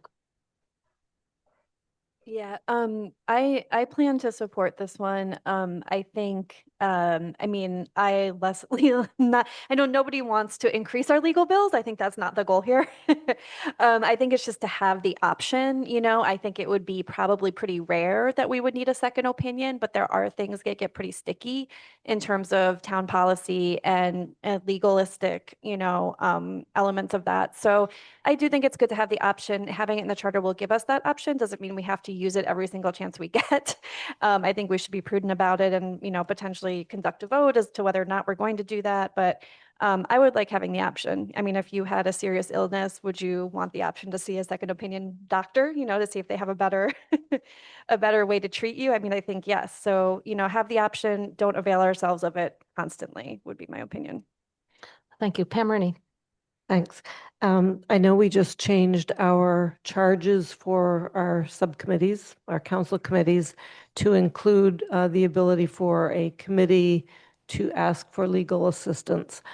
I think in this case, I think we have the opportunity to ask for legal opinion or even second opinion should the council want that. So I'm not sure that I support needing to add it to the charter itself. Thank you. Counselor Brevick.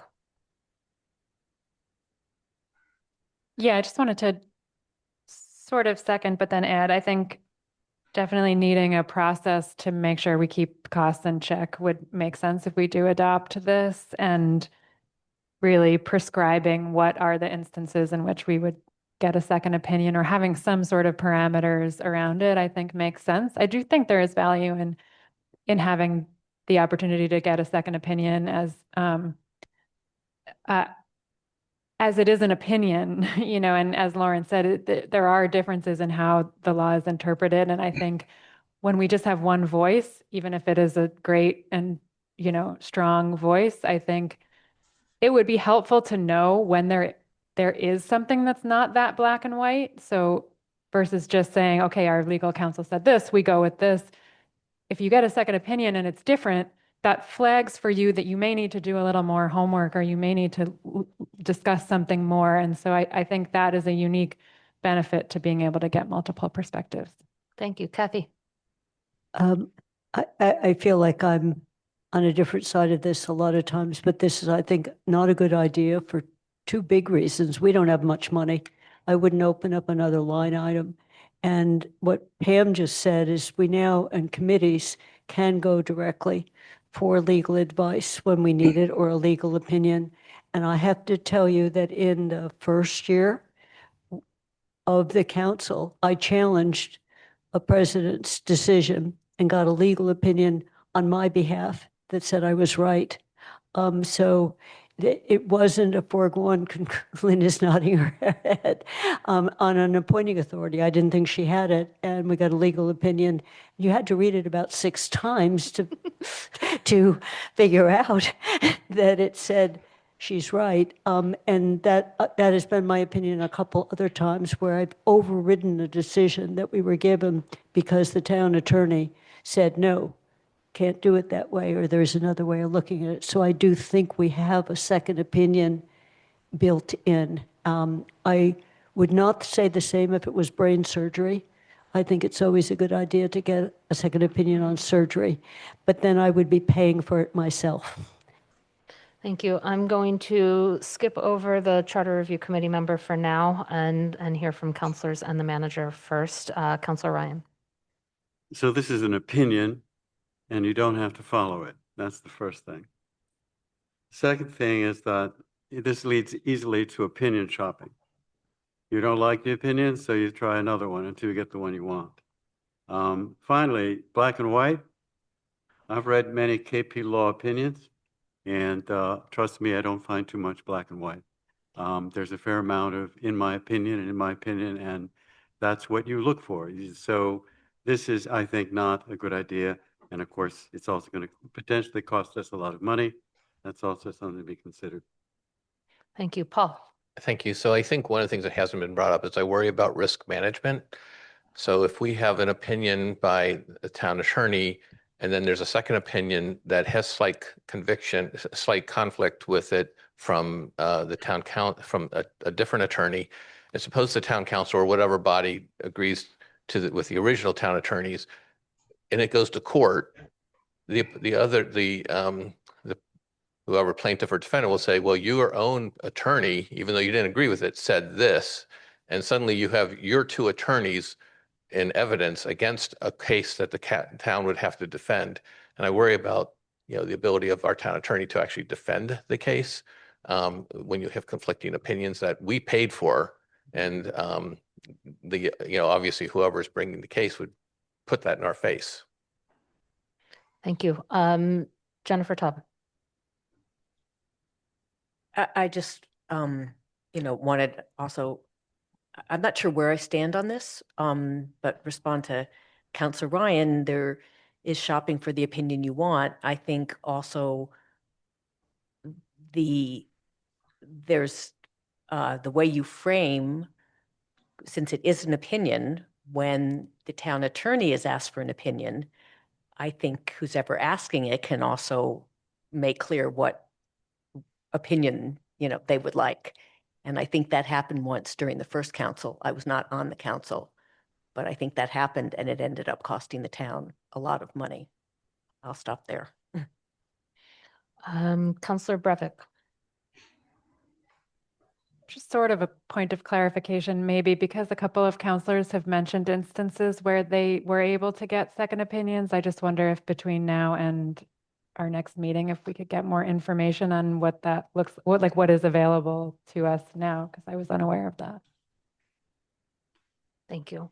Sam. I have a similar thought to Councillor Brevick in terms of what's available to us now and where does the funding come from that, and does the authority rest with the committees or committee chair singularly or not? More information would be helpful. Thank you. Thank you. Andy.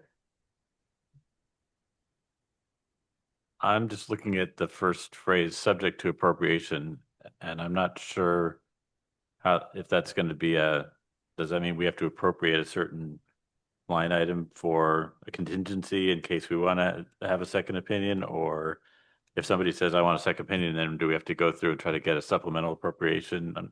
It just, I'm not clear on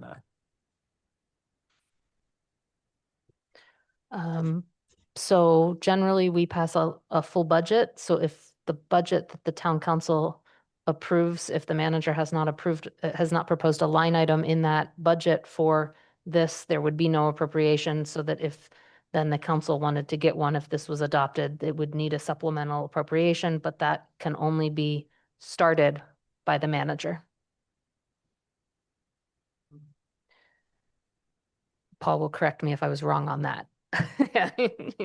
Okay, I see no other hands. Thank you for your conciseness on this. Another sense of the council on this one. Bernie has his hand up. Oh, Bernie, thank you. Your hand had disappeared, so I wasn't Yeah, sure. it disappeared So, because I was just simply waiting my turn. You notice the vote here is 4-1. I'm the one. And also, full disclosure, I've worked with KP Law extensively in 2 towns that I've managed. So folks should know that. As Lyndon Johnson said, any town that can't afford 1 attorney can certainly support 2. So that's speaks to what a number of folks have said about costs and rising this up. And the fact of the matter is, if you're going to, I don't know of any attorney who will not, in working in municipal law, that won't go back and forth with you to make sure that they understand what your questions are and what your situation is, and that they give you an opinion, a written opinion that outlines some options. So I'm not sure. This, in my humble opinion, is useless, but folks are again free to disagree. But I would not want to have the town in a position where you've got 2 lawyers taking stands for one body or one body against another body. There's some very capable law firms out there. Certainly KP Law is one of them. And you can rely on the strengths of those organizations to support the entire town. Thank you. Thank you. We're going to take a straw poll now on this one. Based on the discussion, right now it's going to be support, oppose, or unsure, given the discussion I've heard tonight. So those in support of adding this proposal or amending the charter as proposed by the Charter Review Committee, please raise your hand right now. Again, it's a straw poll, sense of the council. We have Cano, Martin, Brevick, Walker, and Taub. Thank you, everyone. Those at this point leaning to opposing adding it to the charter, please raise your hand. We've got Churchill, Ryan, Griesemer, Haneke, Rooney, Shane. That was 1, 2, 3, 4, 5, 6. Okay. And unsure, please raise your hand. Devlin, Gauthier, McLeod, and Lord. Thank you. It is 8:30. We had one more on our agenda before breaking to the break. We are going to take our break now. I'm going to push that past public comment. So we're going to take a 5-minute break. We'll reconvene at 8:35 for public comment. Point of order. Yes. If there are not that many people in the audience, you're still holding to a half-hour public meeting? No. Public that- comment, I mean. It will be 30 minutes max.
Okay, if everyone can come on back, 5 minutes goes really quick.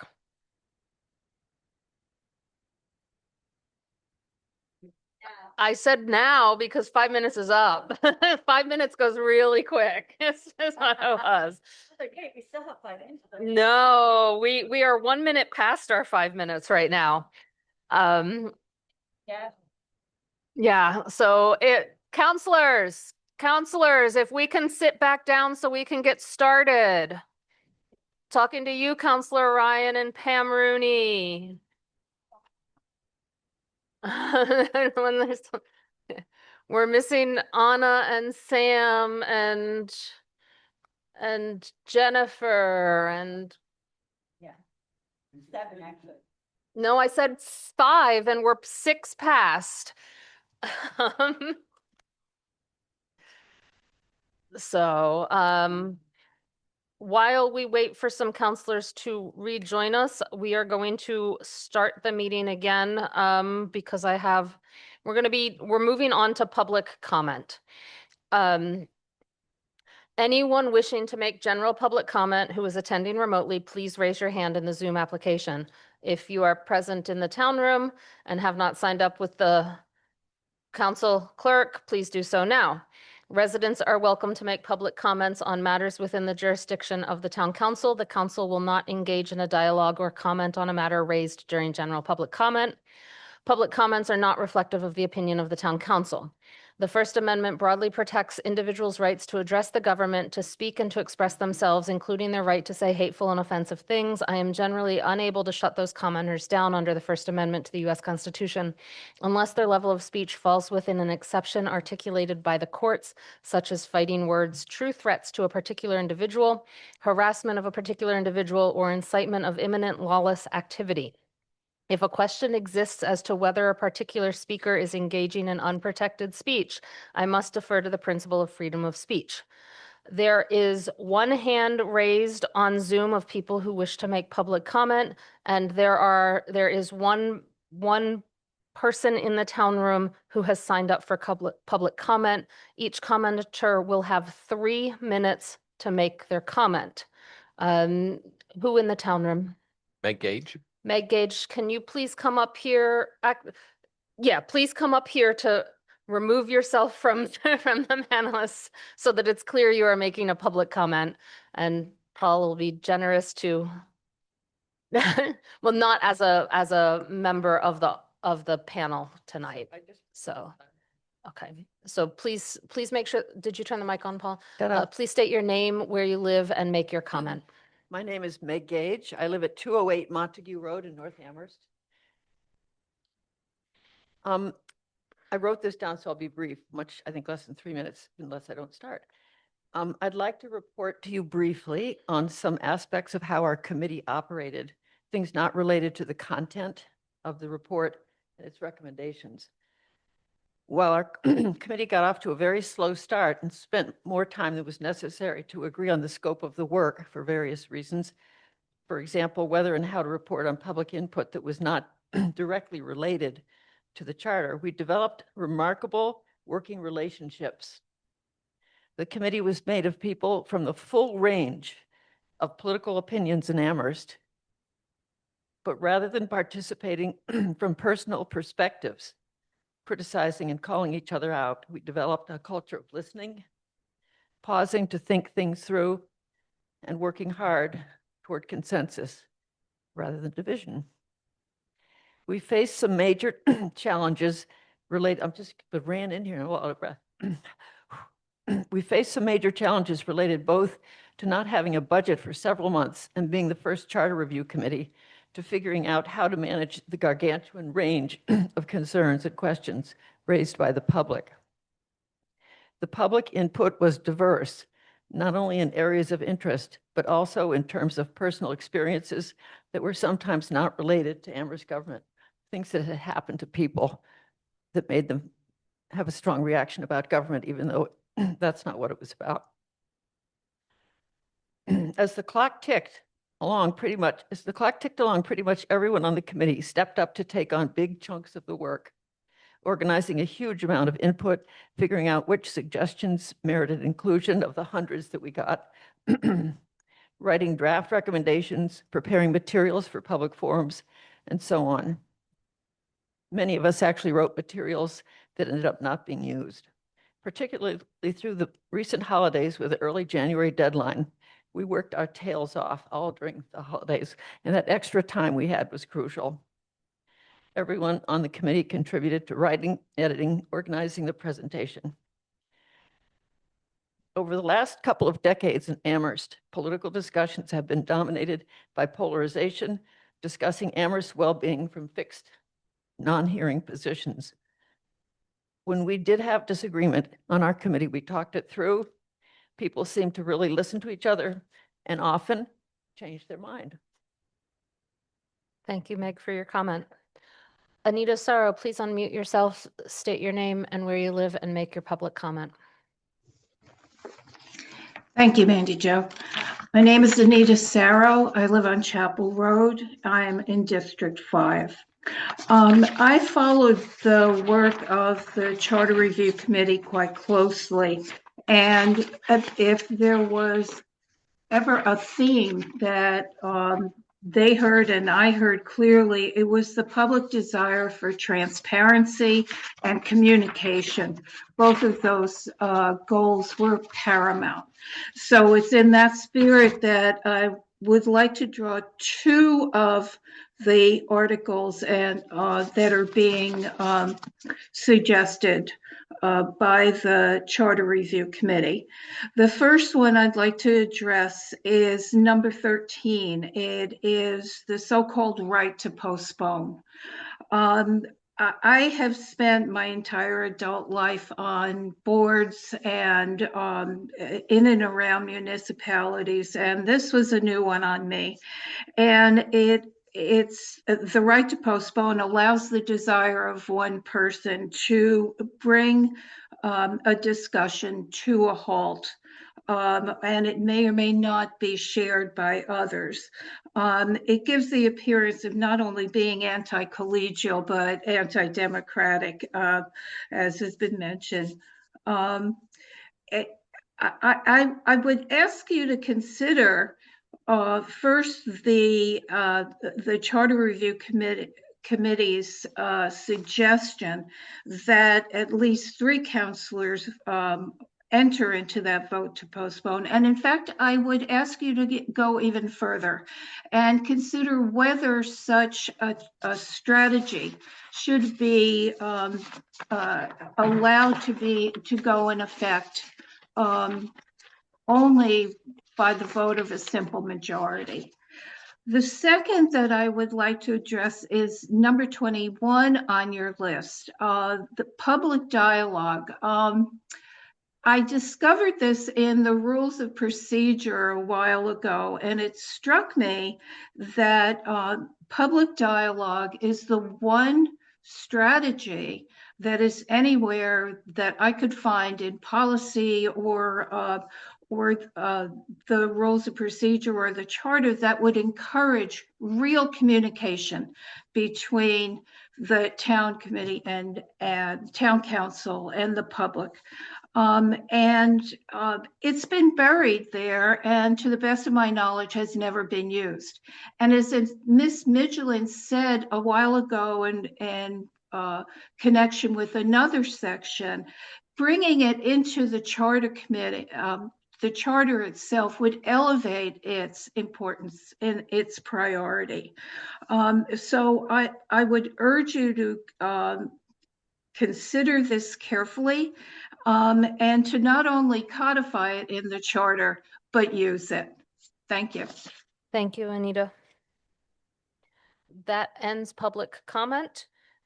We will be moving on to the one that we left off before I had hoped to get to break. So we are moving on to number 22, which is the referendum. There is a simple change here proposed, which is changing the number of days from 14 to 21 for obtaining the number of required signatures.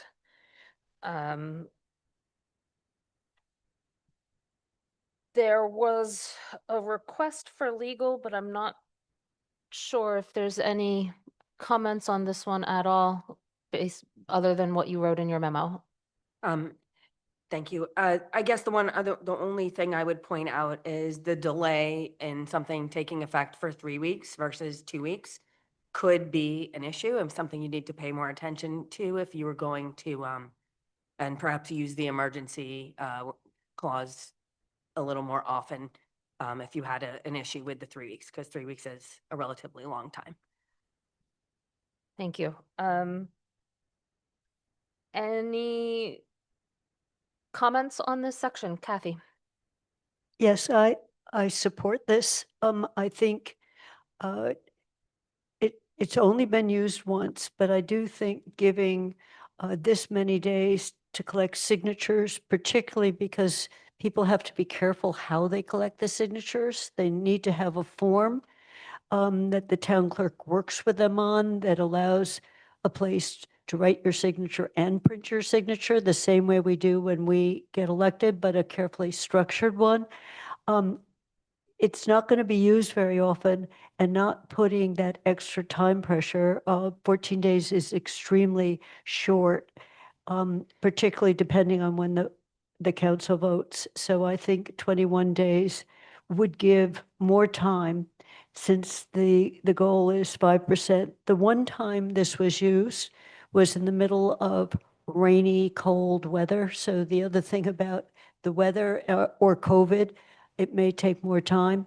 So I think it's going to be used rarely, but if there's enough public sentiment on this, all it does is it brings an issue potentially to a full general population vote. So I think this is a particularly healthy clause that was put in our charter, and I've always supported it. I just think 14 days is too short.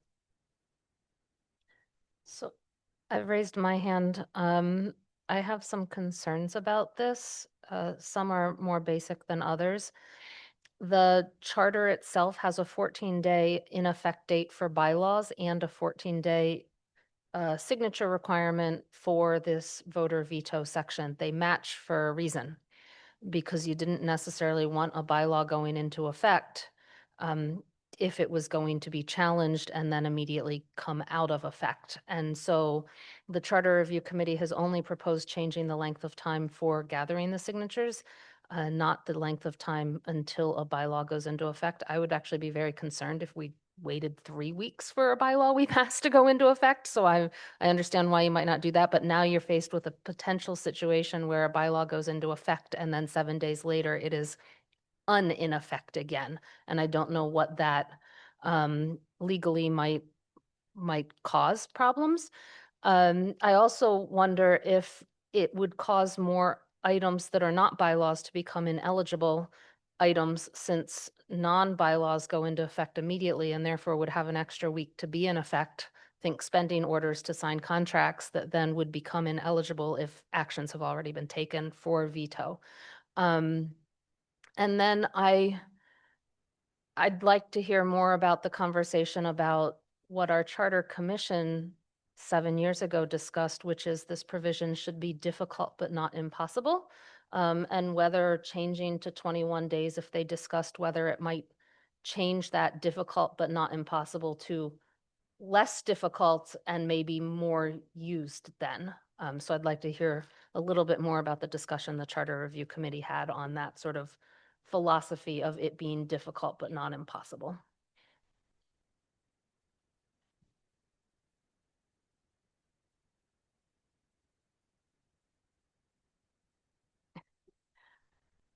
It was more a request for the Charter Yeah. Review Committee. It looks like Julian's going to respond. I was just going to say that we did have a discussion about this, and we discussed sort of how realistic it is to get done in 14 days versus 21 days.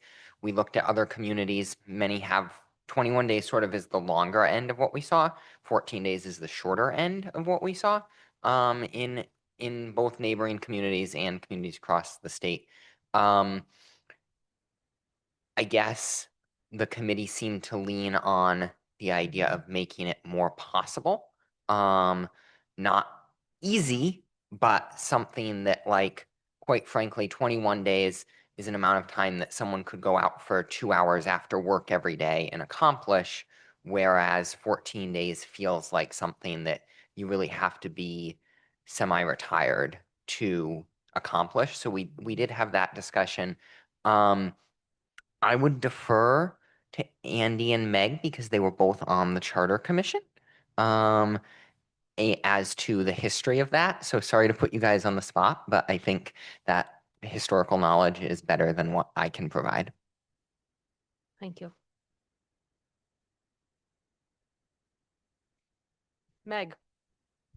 I don't remember the discussion from 8 or 10 Okay. years ago. But this is one I was strongly in favor of because I think it is 14 days is very short. You have to have the petitions printed. You have to figure out, target your neighborhoods and so on. And 5%, that's a lot of voters. in 14 days. So I think 21 days is still very difficult, but imaginable. And again, this was in response to what we heard. We didn't make this stuff up. People felt that the ability for the public to counter a vote of the charter should be something that's possible to do. Thank you. Andy.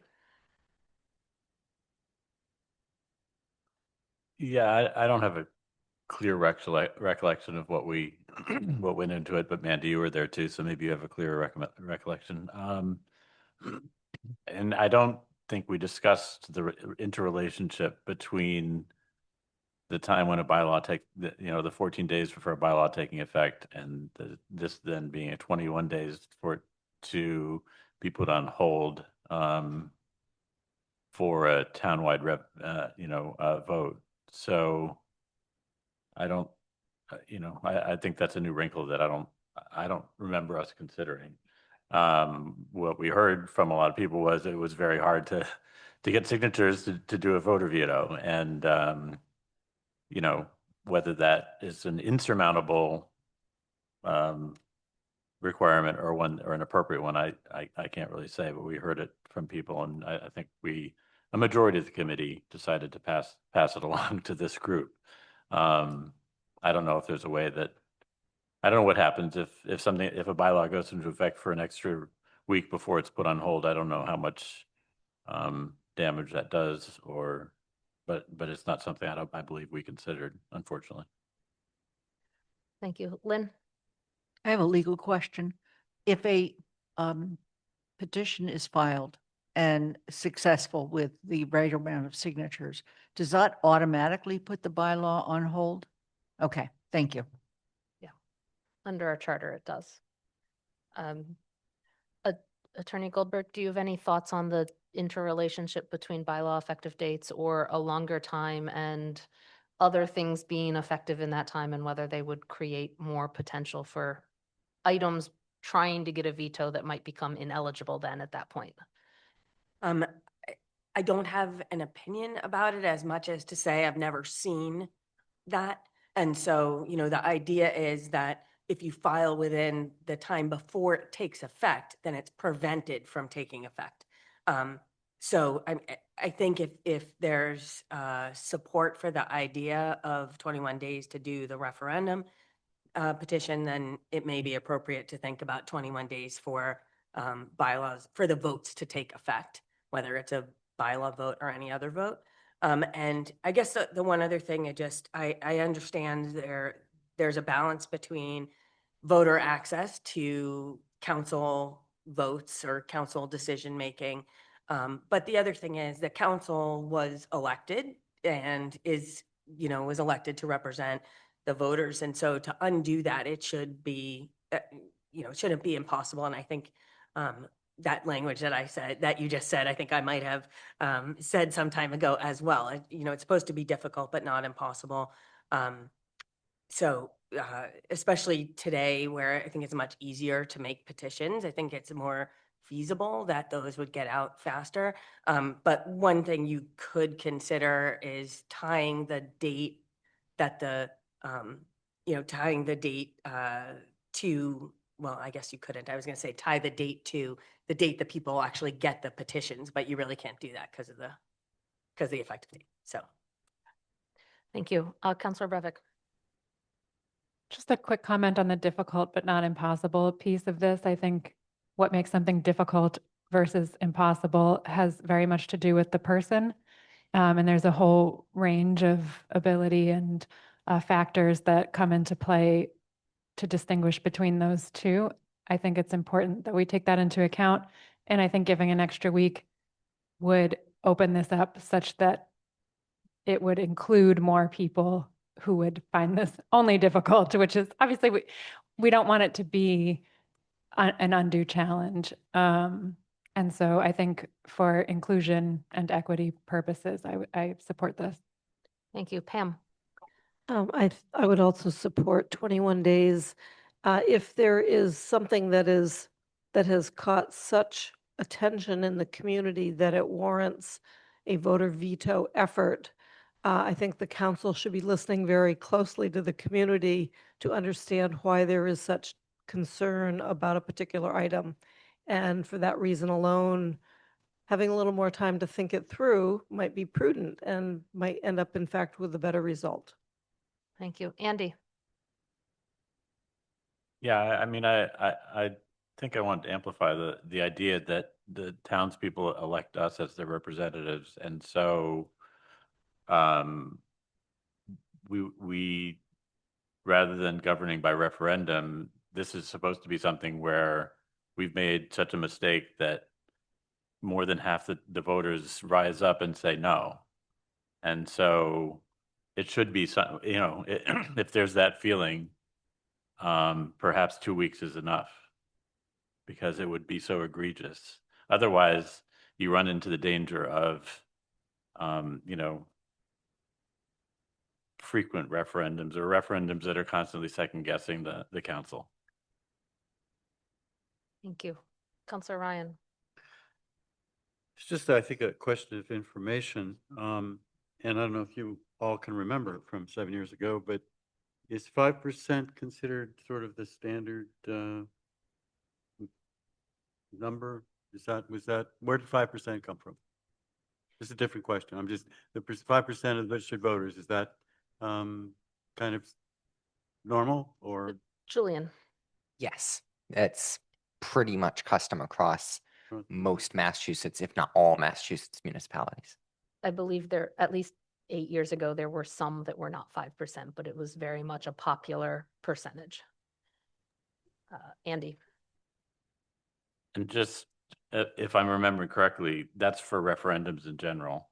The voter veto was something that I believe our consultants felt was fairly unusual and something that was pioneering in our case, wasn't it?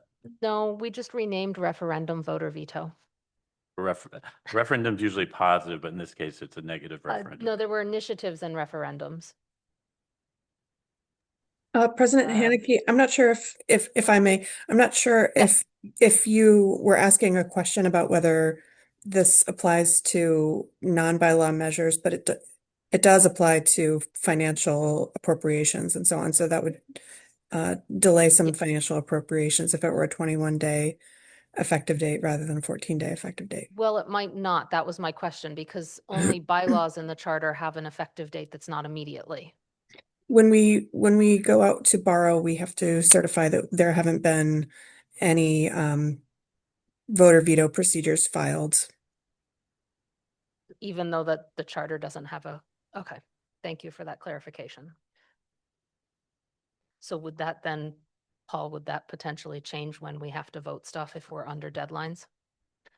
We would just have to take it into account, and so as we start to think about it, so like if we're going out to borrow or do anything, the people want to see that you've cleared all the hurdles in the town before they will allow you to spend the money or borrow the money. Okay, thank you. Sam? Thank you, Mandy. I don't see any great harm in extending the time frame.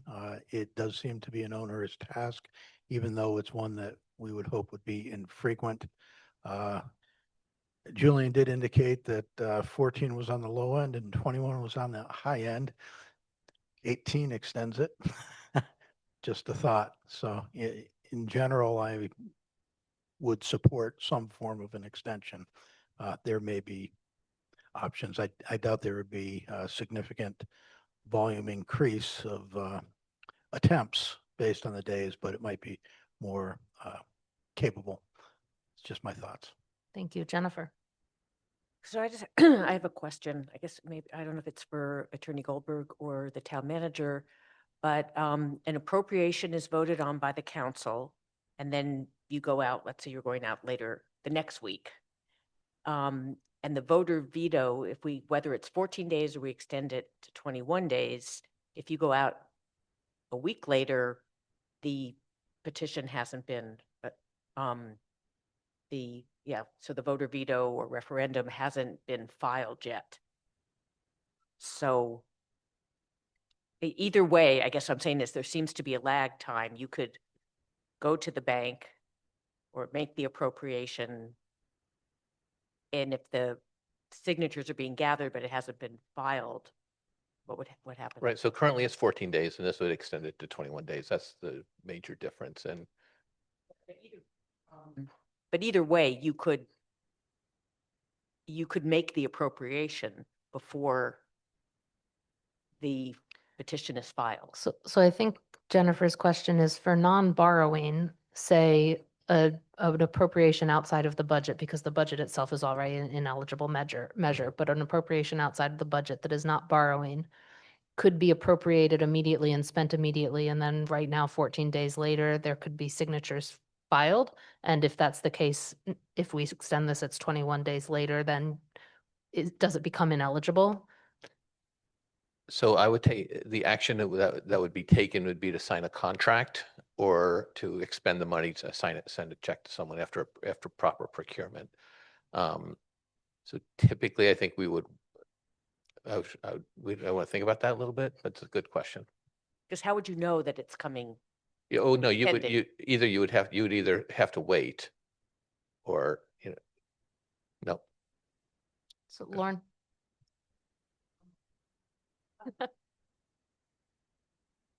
Attorney Goldberg, would you please use your microphone? Thank you for the reminder. If within 14 days following the date on which the town council has voted finally to approve any measure, a petition is filed. So in reality, you're waiting the 14 days. So if it turned to 21 days, then it would be a longer time that you'd have to wait. Okay, so you always wait just in case. Well, I didn't realize that. Okay, thank you. Yeah. Okay, thank you for all that clarification.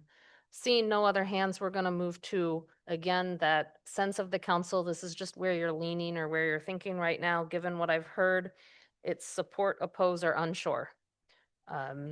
So all those that at this point are leaning towards supporting this change, please raise your hand.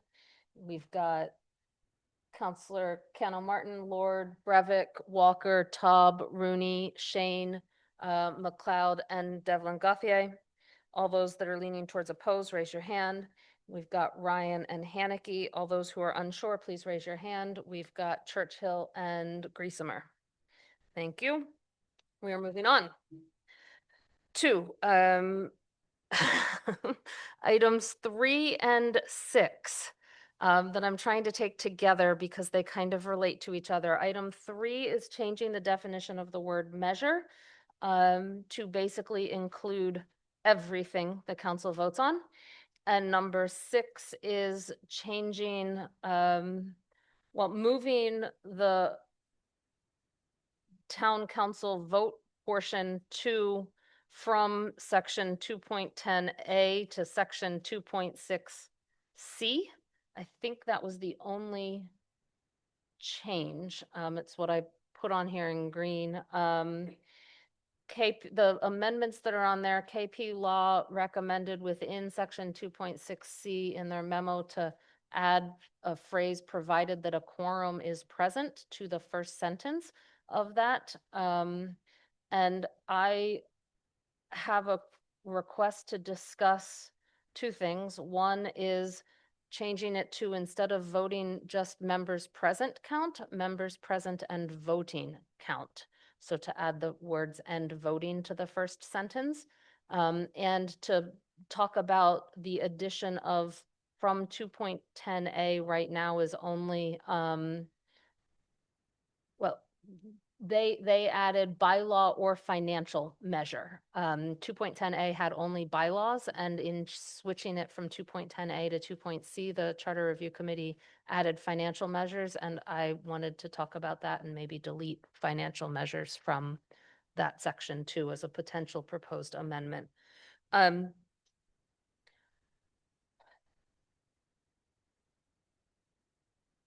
the amendments.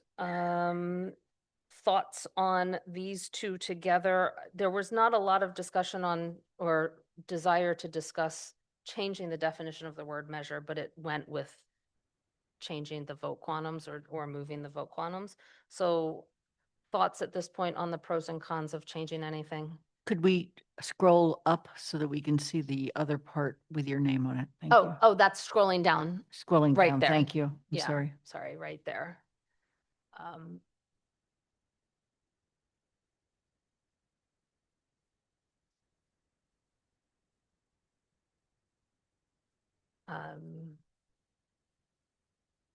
Andy Churchill. Yeah, just some background on this from the discussion. I sent out, and I'm sorry it was just today, but sort of a written description of of how the council thought about this. And basically, it came out of a discussion where we heard from Athena about the number of different, in the council rules, the number of different quantums specified for different types of measures and quote non-measures, which I didn't even know that there were non-measures. So we were trying to figure out if there was a way to simplify that discussion so there weren't, 10 votes, 9 votes, 7 votes, 2/3 vote, present and voting, 2/3, majority present. There were all these different gradations for different types of measures and non-measures. So one thing was to get rid of the idea of a non-measure and just define a measure as anything the council votes on. And then say that whenever the council is voting, you need a majority of the full town council for bylaws, because those are serious and those are things that you would want to have a sense of the full council. And then for other things, it could be a majority of those present. And then we did have a discussion about how to count abstentions or not to, whether it's present or present in voting, and whether if it's a majority of people present and voting, we ended up that if only 7 members were present, so you had a quorum, but 4 members abstained, you could end up with a vote passing with 2 yes votes, as opposed to 4 if you had, all those present rather than present and voting. So we figured that having the majority of those present was better than not including the abstention, if that makes sense. So anyway, this is in the packet, and our hope was that it would at least reduce the number of options that would need to be considered each time there's a vote on something that's either a measure or a non-measure. Thank you, Kathy. Andy, thank you for focusing on that clause and voting. I definitely don't think that should be in here. That is what has led to confusion.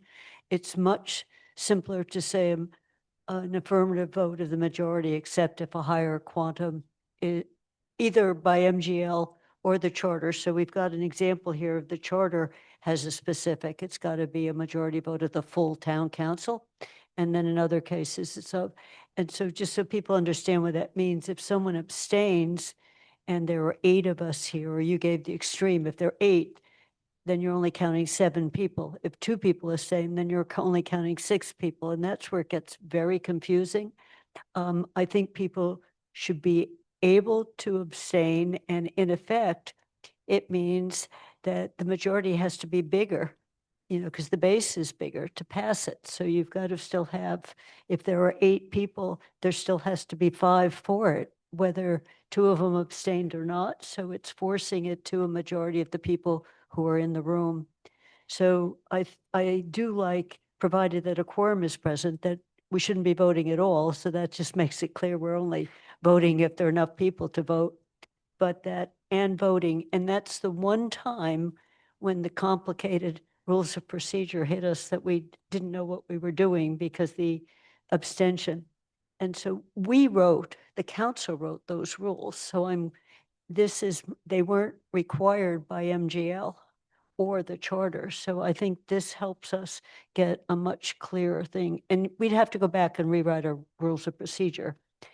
But the other point I want to make, Andy, is the rules look complicated because that is MGL. Sometimes it's 2/3. Sometimes it's a majority of the full council. And so some of it is, the complication isn't coming from so much, the rules just tried to make it clear what the vote count was, but that and voting adds a wrinkle that I don't think we need to have. Pam. I have a very different take on the words in blue, provided that a quorum is present. And my immediate thought was, we wouldn't even be voting if there wasn't a quorum present. I would like to strike that line. I don't see what it adds. Thank you. I am next. I want to argue for the need or the desire of present and voting. Without the words and voting, an abstain is a pocket no. Because you can abstain and you're not changing the number of votes required to get to a majority, which means an abstain is the equivalent of a no if you are just a majority of those present. You could have, if 13 people are present, you would need, with majority of those present, 7 voting yes. You could literally have 6 vote yes and 7 abstain, and it would fail because 7 counselors chose not to vote at all because they didn't have to, and it still didn't change the required number of votes to pass. So I think it's important that we as elected officials actually register a yay or a nay, and that if you're going to choose to not register a yay or a nay, you're making that decision to actually lower the quantum of vote required to pass something, instead of making a decision to not register a yay or a nay and knowing that choosing not to vote doesn't change how many yays are necessary. So that's why I propose that, and why I think it's important to include and voting in there. Pam Rooney.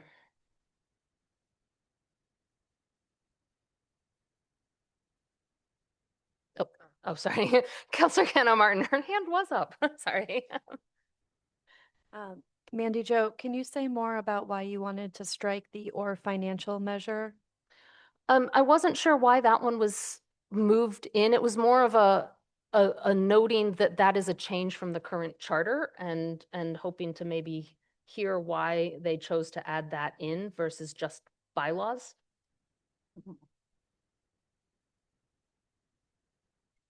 Andy, on that one? On that one, I think we felt that financial measures should require a majority of the full council.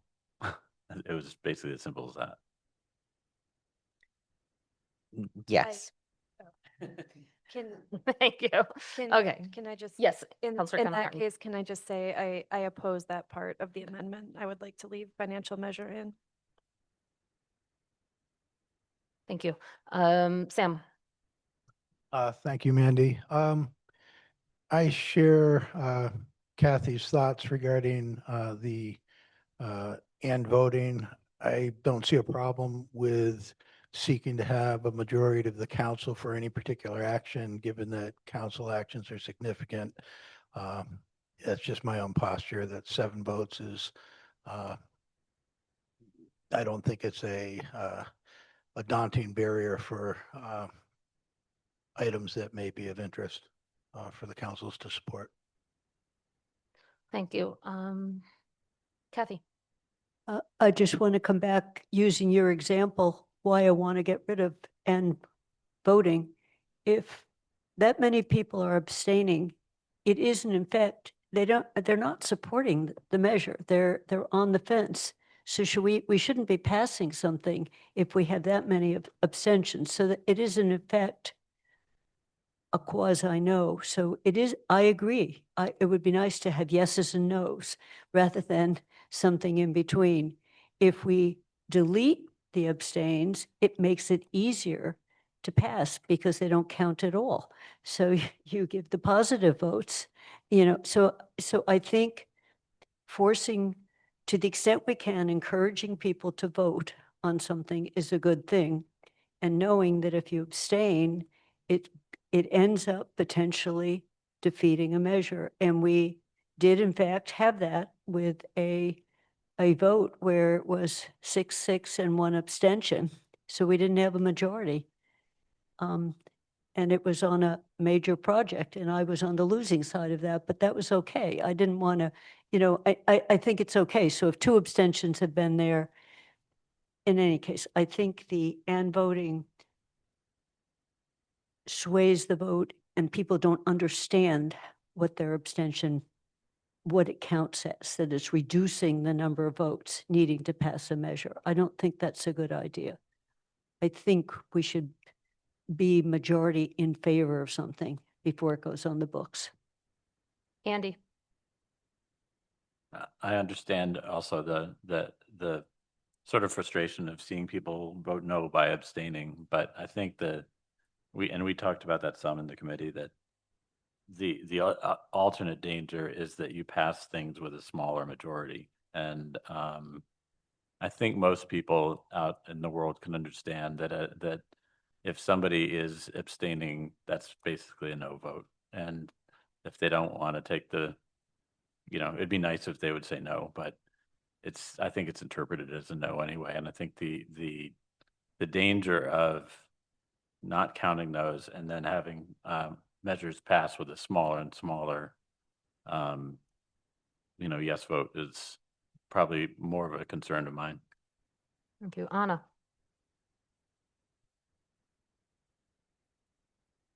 Sorry, my microphone keeps migrating away from me. I'm struggling with this one. Because ultimately at the end of the day, I really personally struggle with abstentions. We have mechanisms in the charter for counselors who need more time to get more information with the right to postpone. That is what that is supposed to be utilized for. I agree with Mandy that sometimes abstentions are used as a pocket no. And Kathy, I really see your points about you should need to get to a majority. At the end of the day, though, I think that counselors have the responsibility to utilize the other charter provisions to seek that other information if that's what they need. I hope that counselors would have been asking questions before choosing to abstain. I hope that they would have exhausted those other resources and not used a no as a pocket, used an abstention as a pocket no. I'm really on the fence here. I think I'm leaning towards having it be present and voting, because otherwise we see an abstention used for something that it's not supposed to be.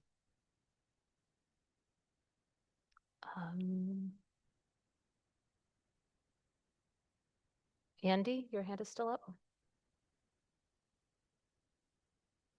Seeing no other hands, we had 2 items on this one. We're going to start with on our straw poll. Item 3, which was the change in definition of the word measure, which would change it to include every vote, not just those that are proceedings adopted, which was how we had to interpret it in the rules. That's, Athena, if you could page up, that's measure. The word measure shall mean any bylaw, order, resolution, or other item voted upon by the town council is the proposed language. Since no one really discussed this one, I'm just going to take a support or opposed lean at this point for a straw poll to get an idea of where people are. So all those that support the proposed language and changing the definition of the word measure, please raise your hand. This on number 3. This is number 3, not number 6. This is number 3, just the definition of the measure. That is a unanimous support for that one right now. Clarifying the number of votes required, which is part of that, but it's I'm gonna offer 3 options here. Going with present, going with So this is just the number, which is sort of Mandy's proposed change. So present, which is what the Charter Review Committee proposed, present and voting, which is my proposed change. That's one half of this attempt of this part. So we'll start with that, and then we'll deal with the other half, which is bylaw and financial measure, or just bylaw. But just so we see these separately. No one spoke about not moving this into 2.6C, so I'm not going to poll on whether people want it in 210 or 2.6C. Those that are leaning towards present, please raise your hand now. You've got Churchill, Ryan, Griesemer, Lord, Breivik, Taub, Rooney, Shane, McLeod, and Devlin Gauthier. Those leaning towards present and voting, please raise your hand. Mandy only. Those unsure of that one? We've got Councillor.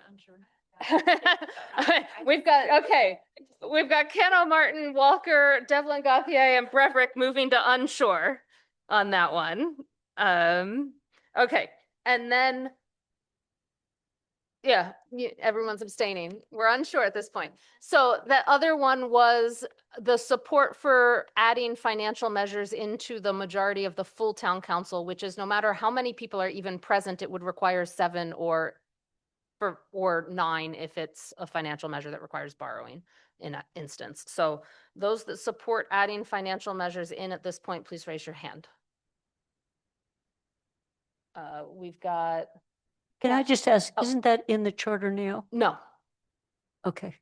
Can I get a clarification on Sure. what's the requirement for financial measures now? It's for borrowing, it's 9. It's a majority of those present, I think.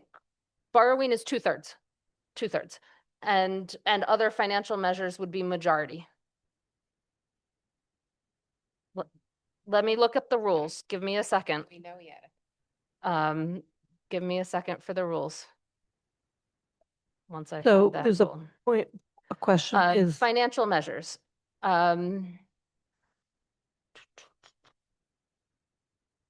Borrowing authorizations are 9 votes right now, so 2/3 of the full town council.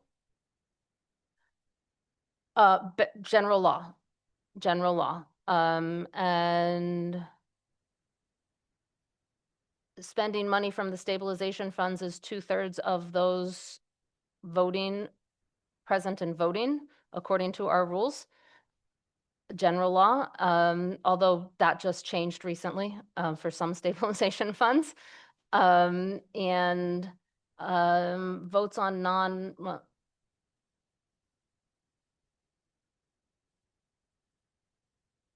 yeah, so 7 is probably the rest of the financial orders. If I no, financial orders aren't. No, I think it's abstentions count as no votes, votes on non-bylaw measures. So right now it's a majority of those present for financial measures under the rules. Can we clarify what we're voting on here? So I know our it's- sense of the council right now is whether to require, given all of what you just heard about unsureness on what financial measures require. Right now, that unsureness is because they are not included in the majority of the full town council section, only bylaws are. If they were included in the majority of the full town council section, it would be either 9 or 7, depending on whether it requires 2/3 or majority. That's a state law thing. State law requires sometimes 2/3. This would then make it 2/3 of the full town council if you put financial measures into that section. If you left it not with financial measures in there, it would be just what we just talked about, which is a wide variety of options. Thank you, Mandy. Just to summarize, that last sentence was very important. You're indicating that if we include it, it's a 2/3 amount, and if we don't, it's No, simple if you majority? include it, it's either 9 or 7, depending on what state law requires. And if we don't And include if it? you don't, then it's either 9, 2/3, or majority of those present. The discussion we just had about abstentions not counting and all would apply. under our rules. This is what the Charter Review Committee, it's an exact example of what they're trying to do with the redefinition of measure. So the question is, do you want it as confusing as it is now? Or would you like a full although it might not be as confusing if we change the definition of measure? That's the thing, right? Because it would be clearly in measure, and so then it would fall under, if measure is changed, it would fall under whatever the first sentence in black is, which would be either majority of members present or 2/3 of members present, or present and voting if that ends up being what the change is. It's So- whether you want it a strict 7 or 9, or whether you want it to depend on who's actually voting. And I just asked, the thing we voted for 3, does it say financial measure in it? No. All things would be measures at that point, including financial items. Every vote would be a measure. So why specify it out then if it's included in a measure? Because any measures fall under majority. Look at the green. The green is the affirmative vote of a majority of the full town council shall be necessary for the final passage of any bylaw or financial order, which is different than those who are present. That's a raw 7, even if only 7 people are present. Is what a bylaw requires 7, no matter how many people are sitting in the room. There's also the option of getting rid of that sentence completely that is in green or was in 210A, if people want to consider it, and just keeping it with 1 and getting rid of the raw 7 or raw 9, no matter how many people are present, and just going with present or present and voting for everything. It's not an option that was presented to us tonight, but it is an option to simplify things as we talk about how complicated figuring out how many votes we need is. So, Pam, I think I'd like a little table that kind of display. the table is in the rules of procedure right now. Oh, I should have in looked terms there. of I should have looked there. That is the table. It takes a page and a half in the rules right now, and they're trying to simplify it. And potential things would simplify it even more. I think we need to discuss this again another time. Trying. Okay. Andy, and then I will make a decision on what we move to. Okay. What it says now is the affirmative vote of a majority of members present is required to adopt any measure.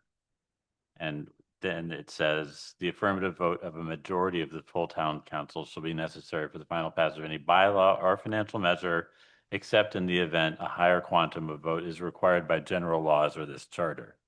So zoning, Mass General Law says 2/3, borrowing, Mass General Law says 2/3. So we're really basically just talking about for other financial measures that are not covered by Mass General Law. Do you want to have them require 7 votes, or do you want to have them require a majority of who's here? Right, because right now it falls under the majority of members present. And the Charter Review Committee has proposed to put financial measures under full town council instead of present.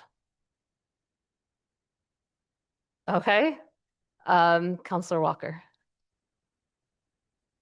I think this feels challenging for me, at least right now, because of the way we have it separated also in the straw poll. And so feeling like if I felt unsure about the first part, then I don't know how I would answer for the second part.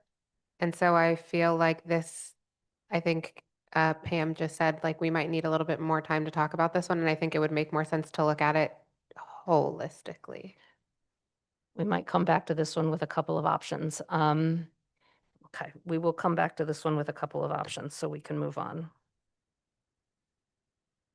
Actually, let me take a straw poll on this one for a second. And the poll is, who's in favor of simplifying our voting methods as much as possible versus potentially leaving it a little more complicated? So if you would like to simplify it as much as possible, raise your hand now. And unsure is possible too, but I'm just trying to get an idea of what we might. I feel like I'm unsure about if you're saying simplify, if that also can mean the same thing as clarify.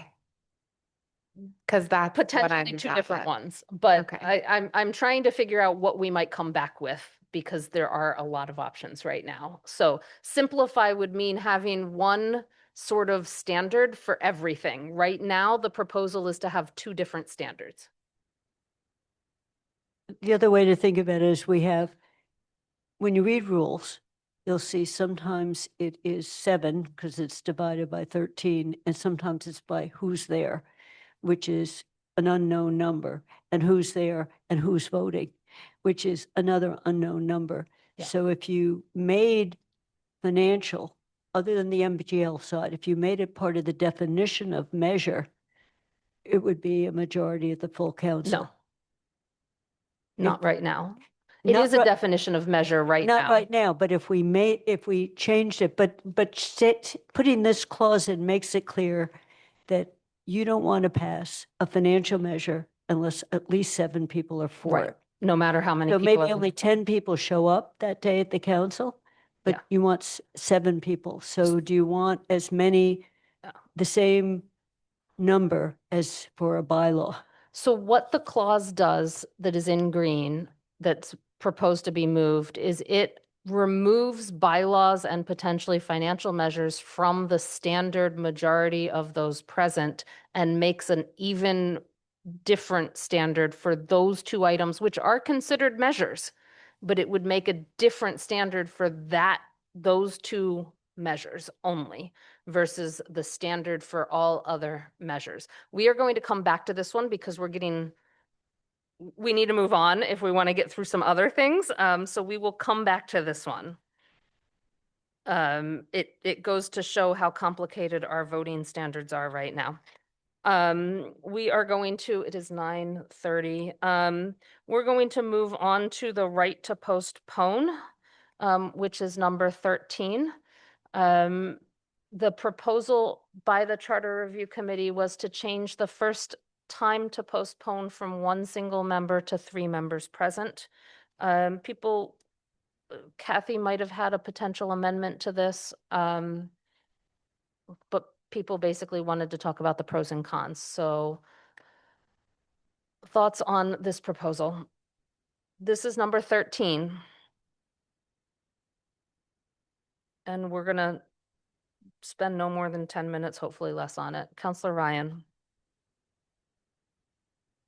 Well, I'll get us started. I'm open to being convinced the other way, but when I think about this being used, though it can be very, very frustrating, I understand that. But I think my understanding of why we have this provision is that you might be in a situation as an individual counselor where something's being discussed, you're going to come to a vote, and you just don't have enough information. There's really some things you'd like to know, but the freight train is heading down the track, and you're helpless. You're being asked to vote on something, and your colleagues apparently seem to know where they want. So one reason to use it is that you would like to have more information. The second reason is that you maybe have all the information you need, but you can see that this is something your constituents in your district or maybe in the town at large, but at least as a district rep, I would think this is something my district folks would like to hear about and before we vote on it, but we're heading to a vote.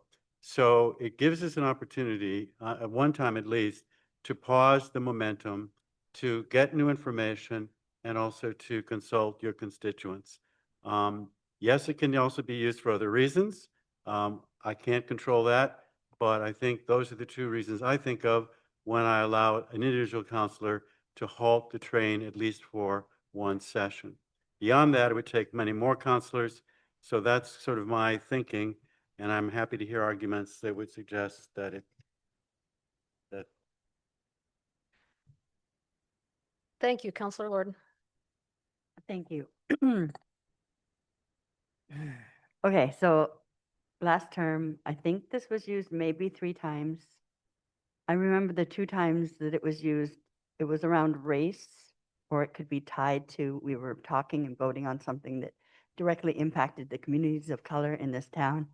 And it was really painful to have one counselor just stop it completely, shut down the conversation. I don't know if this is relevant, but it feels really relevant to me and a lot of the BIPOC people in town that I've talked to, because it caused harm. And so I think moving it to 3 people would would give more of a chance that, okay, it's not just one person for whatever reason. I'm not saying it was racially motivated. I'm sure it wasn't, but how it impacts us is different than the intention that is done with. So I'm in favor of moving it to 3. And this is maybe where sometimes an abstention might be an abstention if you haven't been able to decide where you land on it. Instead of pulling the plug completely, abstain. Like, I know they say abstain is always a pocket no, but sometimes it's, oh, there's a conflict of interest, or I really have no idea where to land on this. And I need more time, but we've had plenty of time. So I'm supposed to be quick. I just wanted to lift that up. Thank you. Thank you. Counselor Brevick. Yeah, I'll just say I am in support of this. And I think just some of the reasons are, people prepare and put a lot of time into items and often organize around different things that are coming to the council. And usually when that happens, it's because something is timely. And so it can be upsetting. And as Hala mentioned, it can even, cause harm to postpone something such that the intended impact is lessened. I think it's also really difficult as it stands because you don't have to provide, counselors don't have to provide a reason. So it's often just a kind of cold shutting down of a discussion, or it can be. And I think that it's our responsibility to do our homework, to talk to constituents, to come to council prepared to vote. And I think that there are probably instances where it just isn't right to vote. And, so, there are extenuating circumstances that mean we just shouldn't vote on something. I actually would support amending this to require a majority vote. And that would be in the interest of making it difficult, but not impossible. Thank you. Jennifer Top. Yes, I'm in support of this recommendation by the Charter Review Committee. And I think in terms of constituents, we never vote on an item that's not on the agenda ahead of time. So we know that we're going to be voting. So we've had the opportunity before the meeting to gather constituent input. And often when it's postponed, it's till the next time the council meets. So is that correct? There's been times when we're not waiting till the next council meeting, but we're all meeting, or there's a committee meeting 3 days later, or even the next day. So it doesn't really buy us more time. Counselor Kendall Martin. Yeah, I won't take up too much time, but I also support this for the reasons that Counselor Lord and Counselor Brevick outlined. And I have seen this be used to silence communities of color and in really painful ways. And I think that having a higher threshold to postpone will ameliorate that somewhat and make it not so easy to use the provision. Thank you. Kathy. I think I'm in favor of this. When I first saw it, I thought, why not 2? Why 3? I just want to point out that we can always vote to postpone, and that takes a majority vote, but usually that is, I think we need more time, we need more information, and we postpone to a date certain. Like, we'll come back to this in a week or 2. And that does involve so this other one is the torpedo. And Hala's right, it can be with almost no reason sometimes. So making it that much harder. But I think use of the other postpone, which just is a Robert's rule, that if I'd like to postpone the vote on this because we don't have enough information and we need the following and come back in 2 weeks so everyone knows when it's coming back, that's always an option we have. And that is a majority, Jill. I'm not saying against this one, but that's the other option if you're just uncomfortable because we're voting on something that we have inadequate information on. I raised my hand. I just want to mention that sometimes things come up and 2 of the instances where the right to postpone was used, I used it one of the times and a former counselor used it the other during those conversations. The motions that were made were actually made during a presentation and discussion item onto the agenda. And so there was no actual ability to prepare for any motions present because it was listed as a presentation and discussion item. There was nothing on a motion sheet. The motions were brought up with no idea ahead of time. And so there's not always, to Jennifer's point, there's not always, we know what's going to come. Sometimes the amendment comes, there's a motion to amend that we haven't seen, and it comes as a surprise and might be difficult to do, or it comes at a different point of an agenda when no one is expecting a motion. So it's not always a known quantity, and I just wanted to bring up that potential option to think about as we consider this. Andy? Yeah, the committee, when we were talking about it, was talking about basically one person who might be an outlier or just wants to stop the train. And I think the committee felt and heard from a number of people in the community that that it should take more than one person, and we were somewhat divided on whether it should take two or three. So you just don't want the one outlier to be able to stop the train, but whether it's two or three, I'm open. Thank you. Julian? Andy said what I was going to say. It was about two or three, so I won't take up any more of your time. Thank you. Sam? Thank you. I'm wondering for the committee what the thought process was on the subsequent sentence after the indication of three members, where it says, if, when the matter is next taken up for a vote, four or more members object to taking to the vote, the matter shall be further postponed. That's currently in the charter? Is Yes. that- Everything in black is currently there. Only green and red are proposed amendments. Okay, it seems incongruent with the concept of somebody stopping the train if we then subsequently postpone it further with a four-person vote. Yes. Okay. Any other comments at this time? There weren't a lot of comments of changing the potential number, so we're going to take a straw poll on support or oppose at this time, or unsure at this time on where you're leaning on this proposed amendment. So all those right now leaning to support the proposal to change it to 3 members, please raise your hand. We've got Churchill, Griesemer, Keno, Martin, Lord, Breivik, Walker, Taub, Rooney, Shane, McLeod, and Devlin Gauthier. Oppose it at this time? Ryan, and unsure is Haneke. Okay. Thank you. We are skipping the forums for now because we are behind schedule, and I think people don't want to be here till 11. So that was numbers 14 and 16. I was going to put together. We will talk about that on February 23rd. And so we're going to move to non-management, which is number 5. Which is allowing non-management town staff to serve on the town council. This was one that had requested some legal thoughts on this. So Attorney Goldberg, could you address what you mentioned and wrote in your memo? Yes, certainly. I think the biggest point that we were referring to with respect to needing special legislation would be to allow a waiver of a conflict, to allow a waiver to allow someone to serve in the period after they're required to have that cooling down period under state law. So I could, where it says, no former member shall be appointed to any compensated appointed town office until 12 months after, unless such appointment is affirmed by a vote of 10 members of the town council. And so under state law, there's no waiver that's allowed. And so, our concern, it doesn't mean that the town can't have this in its charter. It would just mean that in order to do so, you would need special legislation. So you just have to follow that path to get there. The other thing that I think is worth mentioning is that under state law right now, a person who works for the town could get elected as a town councilor and continue to work, provided that they chose one salary or the other.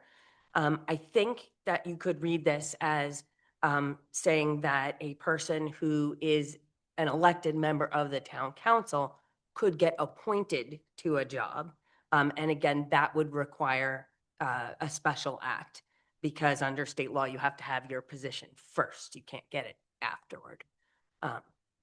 And, just so that you are aware, I think this is something, if this is something that's important to the council and is going to move forward, the general court would likely send this to the State Ethics Commission for review. So if, again, if it's important to the council, then it's something that you may wish to document so that when you send the special act, either, to the legislature, they have the context of why this is important to you. So otherwise, the Ethics Commission will say, we like our law the way it is. So. Thank you. Andy? Yeah, I mean, the only language that's being changed is what's in green here. The new section 2 is what's in the current charter. We did note that school employees can serve on the school committee, but in the current charter, municipal employees can't serve on the town council. So what we were advised is what Lauren just said, that if somebody is working for the town and were elected to the town council, they would have to choose one of their salaries, which presumably would be their town one. And in our discussion, we went back and forth on it, or we discussed the various permutations, but I think we came down that, there's a sense of parity for town employees serving on the town council if school employees can serve on the school committee and library employees can serve on the library trustees. And that it's up to the town, the voters to decide if that seems like a good fit or not. There are situations where they would have to recuse themselves from certain votes that affect them personally. So that would be something for the voters to decide. Thank you. Andy, Sam? Oh. I think I didn't lower it last time. So. Okay. I wanted to mention the same thing and ask Attorney Goldberg about this. The phrase you mentioned about the 12 months unless appointment is confirmed is actually in our charter.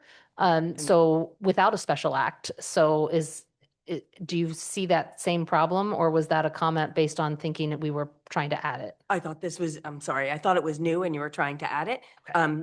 Because I guess I didn't have the in color green, but I will say the reason that you do have it, or that you could have it without a special act, is because it was proposed by an elected charter commission. So. Thank you for clarifying that. Councilor Kenna Martin. Yeah, I just had a question for Lauren about the where it says in the first paragraph, these amendments are not major amendments. So doesn't that mean that the town council could pass it with the 2/3 majority and then it would go to the voters? So I think what our comments were is that it would perhaps be inconsistent with state law. And so that would require a special act, even though it's not considered a major amendment for purposes of the general laws. Can you just repeat what part of it is in conflict again? Sorry. Yes. As I said, I misunderstood. So that second paragraph I thought was new, but it's not new. So that one isn't an issue.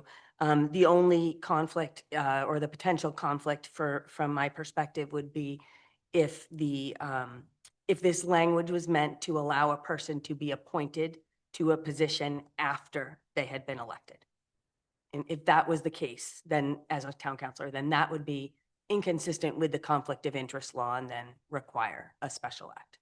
And we can just get rid of that and then we'd probably be okay.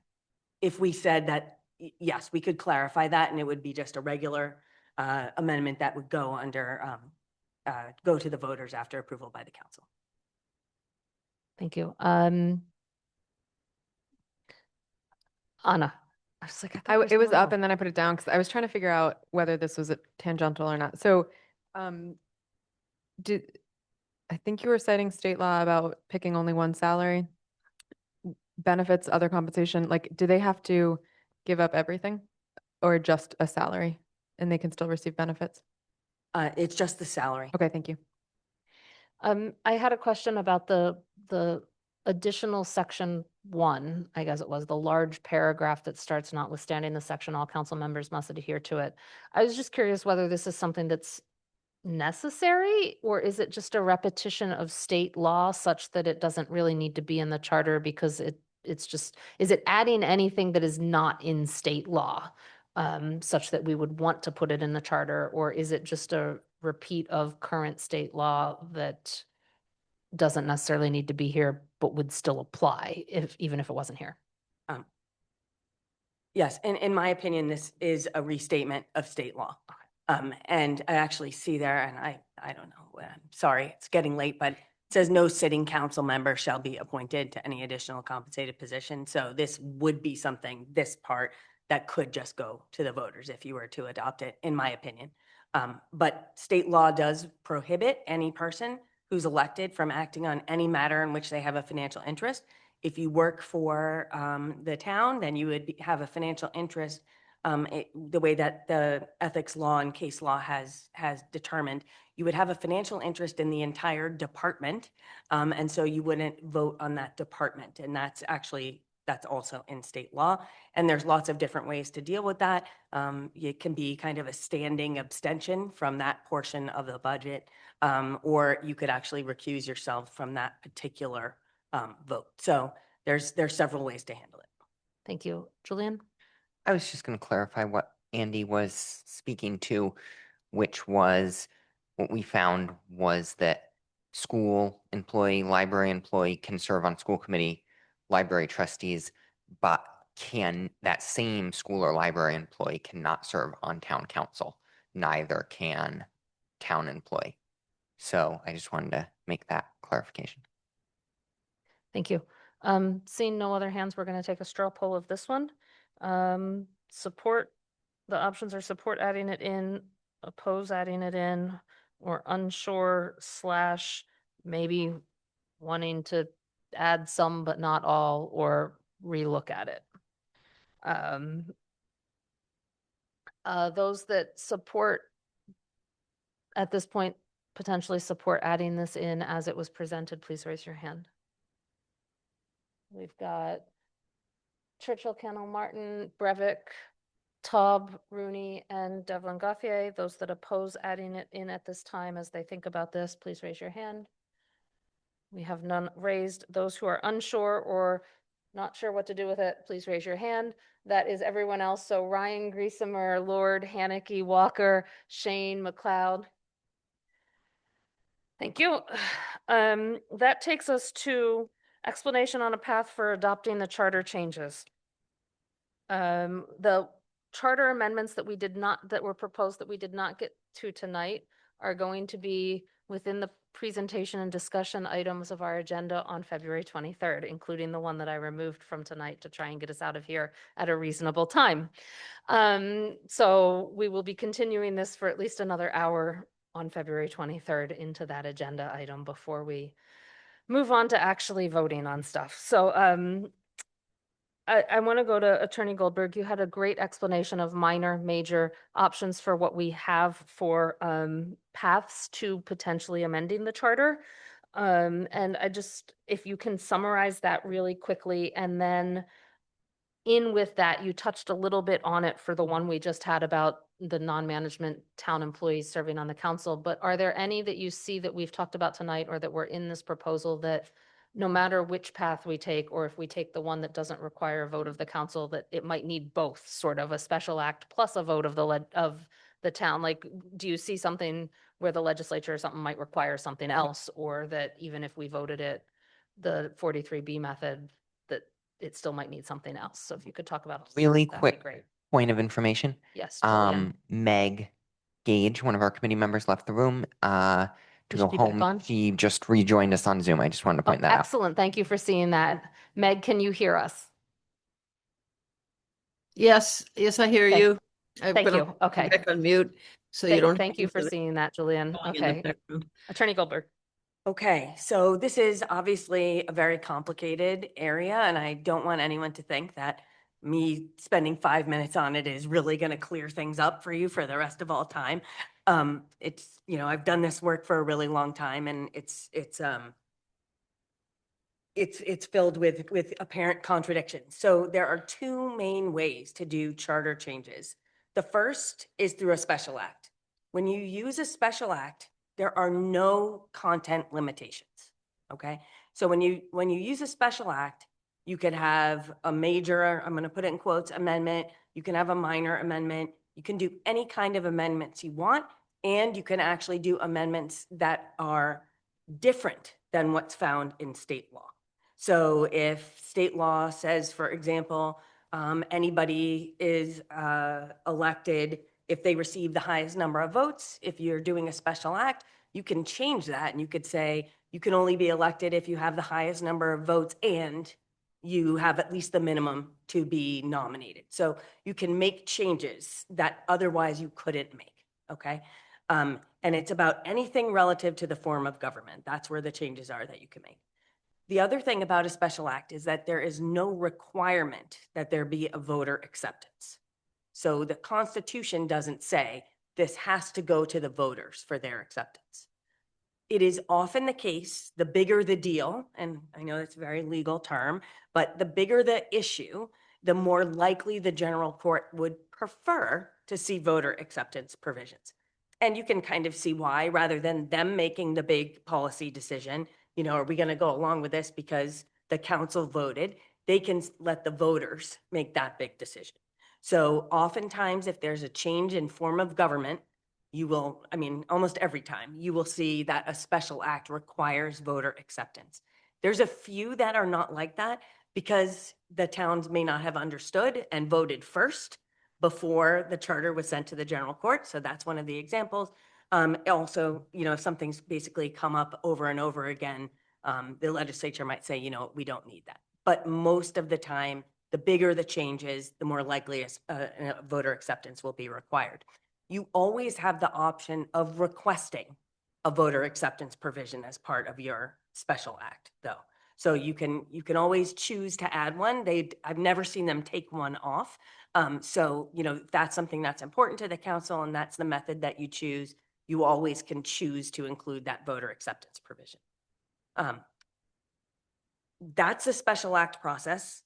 It's just, I mean, I think you've seen special acts before. It leaves here, it goes to your state rep and your state senator. They file it. It is often the case that special acts wait until the end of the legislative session to be acted upon. So even if you voted in, let's say, February to request a special legislation, it could take all the way until the end of the session, so next December, until they vote to approve it. And there's obviously, other than political pressure, there's no time frame that's set by law and or by any sort of policy or anything. It happens that they get pushed. I don't think it's intentional, but that is typically what happens. So if that's a mechanism that you choose to pursue, don't expect that because you vote in February, it could be on a ballot anytime soon. It could take a while. So that's the special act. And they held a hearing also at the State House on proposed special acts. So this would go to, I believe, the Committee on Municipalities and Local Governments, and there would be a public hearing, and then a committee recommends. But that's the legislative process. Again, we don't control how fast that goes. If people were super in favor or opposed to the special act, they could go to the committee. Anybody who's there, to the committee public hearing, anybody who's there gets to testify. Okay, so that's a special act. That's one whole process, no content limitations.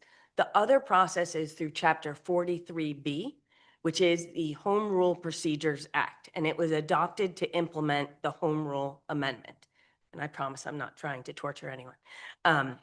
The Home Rule Procedures Act essentially has two paths as well. So that's why our paths are splitting as we go. The first path is what you all use to come up with your original charter, and that's an elected charter commission. An elected charter commission can propose virtually anything that it wants, similar to a special act, what you could do with a special act, okay? But essentially, so it can change big picture issues. It can change form of government. It can change whether you're going to have a town manager or a mayor. It could make a town meeting. It could change the size of a town meeting. It could change the size of the town council. It can make any change that it wants, that changes that are big picture. a lot of the times those, significant changes don't happen. They're just more minor changes. But it had, the elected charter commission has the ability to do that. And 9 charter commission members are elected at the same time as the question of whether to adopt a charter is put to the voters. Then they have a certain amount of time, pretty much 18 months, although it can be longer, to make a final report with a proposal. And that is a very administratively burdensome process. And as you all know, it can only start through grassroots. It can only start through a petition. If the council wanted to create an elected charter commission, it would have to go get a special act that allowed the creation of an elected charter commission. There's no other way to do it besides the petition, okay? So that method exists. Obviously, that's not where we're at right now. So we would be talking about the second method, which is under Section 10 of the Home Rule Procedures Act, so Chapter 43B, Section 10. And that allows for proposed amendments on anything that you can think of other than a change to the form of government, town manager, legislative body, mayor.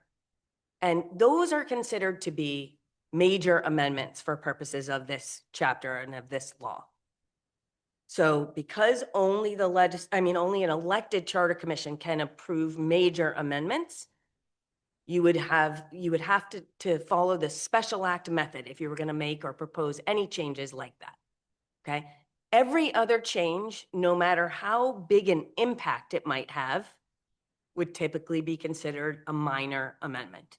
And people get very upset. Well, this isn't minor, this change, whatever it might be. And that is probably true. These minor amendments can have major impacts, but they're still considered minor amendments for purposes of the law. So you can change positions from elected to appointed, other than the council. You can eliminate boards, you can create boards, you could, all of the things that you're talking about, the kind of tweaks to the charter, those are all the types of things that can be done using that method. Once the council votes on those changes that it wants, then they get sent to the Attorney General. This is one case where the Attorney General does review your work. They don't review your bylaws, but they would review the draft proposed amendments. And they have 30 days to review to determine whether they're consistent, or actually the legal term is not inconsistent with state law and the Constitution. We have a great relationship with the Attorney General's office, as do other municipal attorneys, and it would be fine for me to ask them in advance to vet what you've already decided upon before you send it to them, so that you don't feel like there's a high level of risk there. They have that 30 days. After that 30 days ends, then the charter amendments go on the next regular election ballot occurring at least 60 days thereafter. So from the date you submit to the Attorney General, you need at least 90 days to pass between that and the regular election. You cannot put them on a special election ballot. They can only go on a regular election ballot. And the other thing that's unique to this process is that you're required to send to the household of every registered voter the proposed amendments at least 2 weeks prior to the date of the election. And that can't get away with not doing it. It has to be done.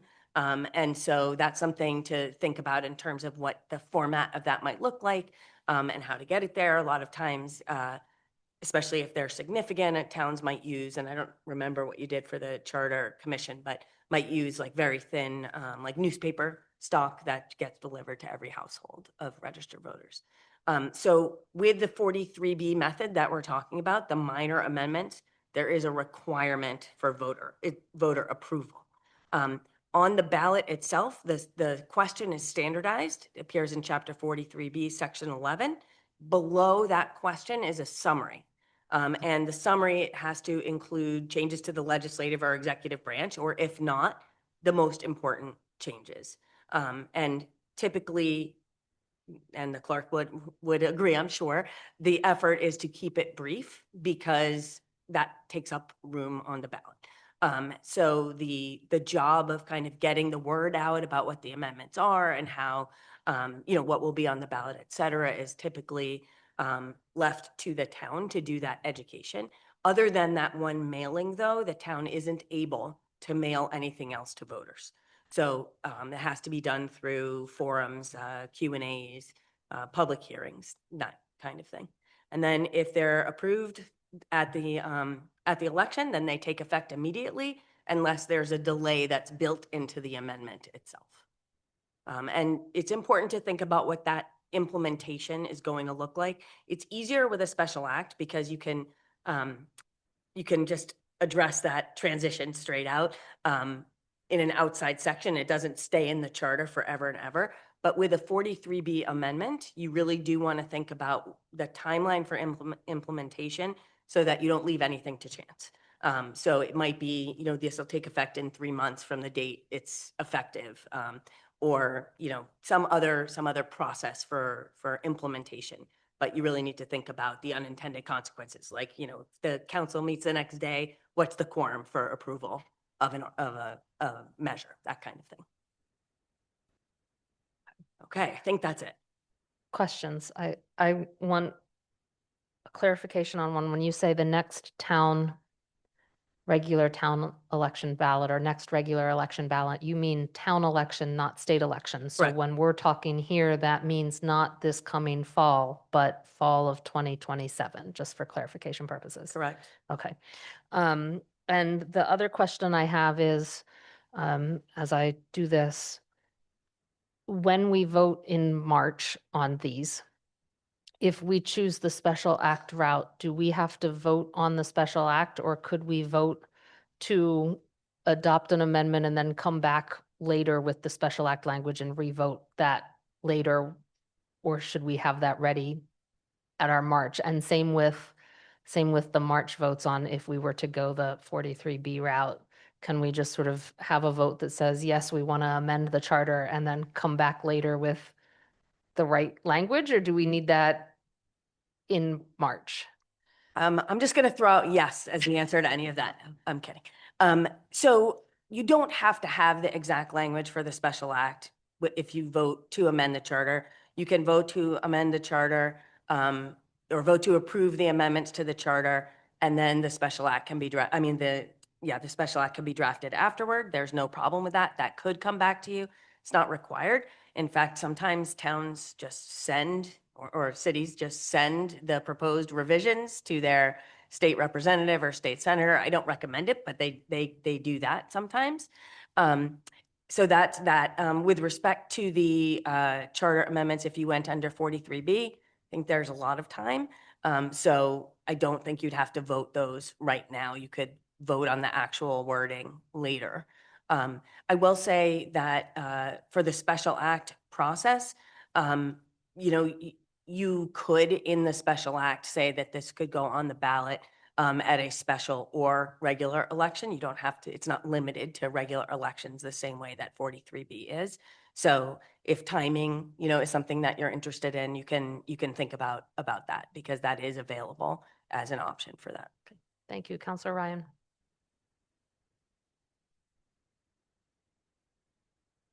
So if we follow the 43B procedure and this goes to the voters for their approval, do they vote on each individual amendment? Do they vote on everything all at once, or is that you can place it any way you like?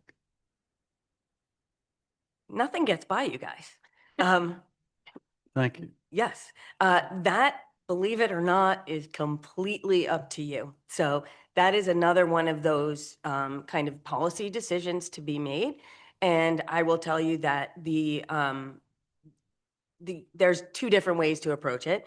One is to have every single one be, well, there's three ways. One, every single change be separate. That is confusing. I think I've seen towns do that. So they'll have like 15 ballot questions, and that can be a lot. What towns will typically do, and the other way to do it is just one. So that's, one amendment. Everybody votes on everything at the same time. I think a lot of towns will split the middle if they think there are things that are very controversial or that are likely to be controversial, and they'll call those out separately. So things that are more grammar, more standard, not pushing an envelope in any way, those could all go in one kind of general amendment. And then there could be one or more amendments for anything that the council believes really voters should consider separately. But there's no wrong answer. And even though, 15 articles would be a lot of 15 questions would be a lot of questions. Under each question, there is the ability to put the summary. So that's how you would differentiate each question from the next. Thank you. Lynn? I believe that in the present legislature, we can still file special acts. We cannot file bills. Correct. However, by the time it gets there, which will be March at the earliest, then we are into budget season, and then we're into the people actually not having as active a fall because they're out campaigning. And then we're to the end of this legislative session. So I'm trying to, if we wanted to try to go the fastest route, it does seem to me that if we want to go the special act, then we probably need to be prepared to act in March to file. Yes, I think that's a really good point. I think, as I said, I think they typically do get voted at the end of the session, no matter what.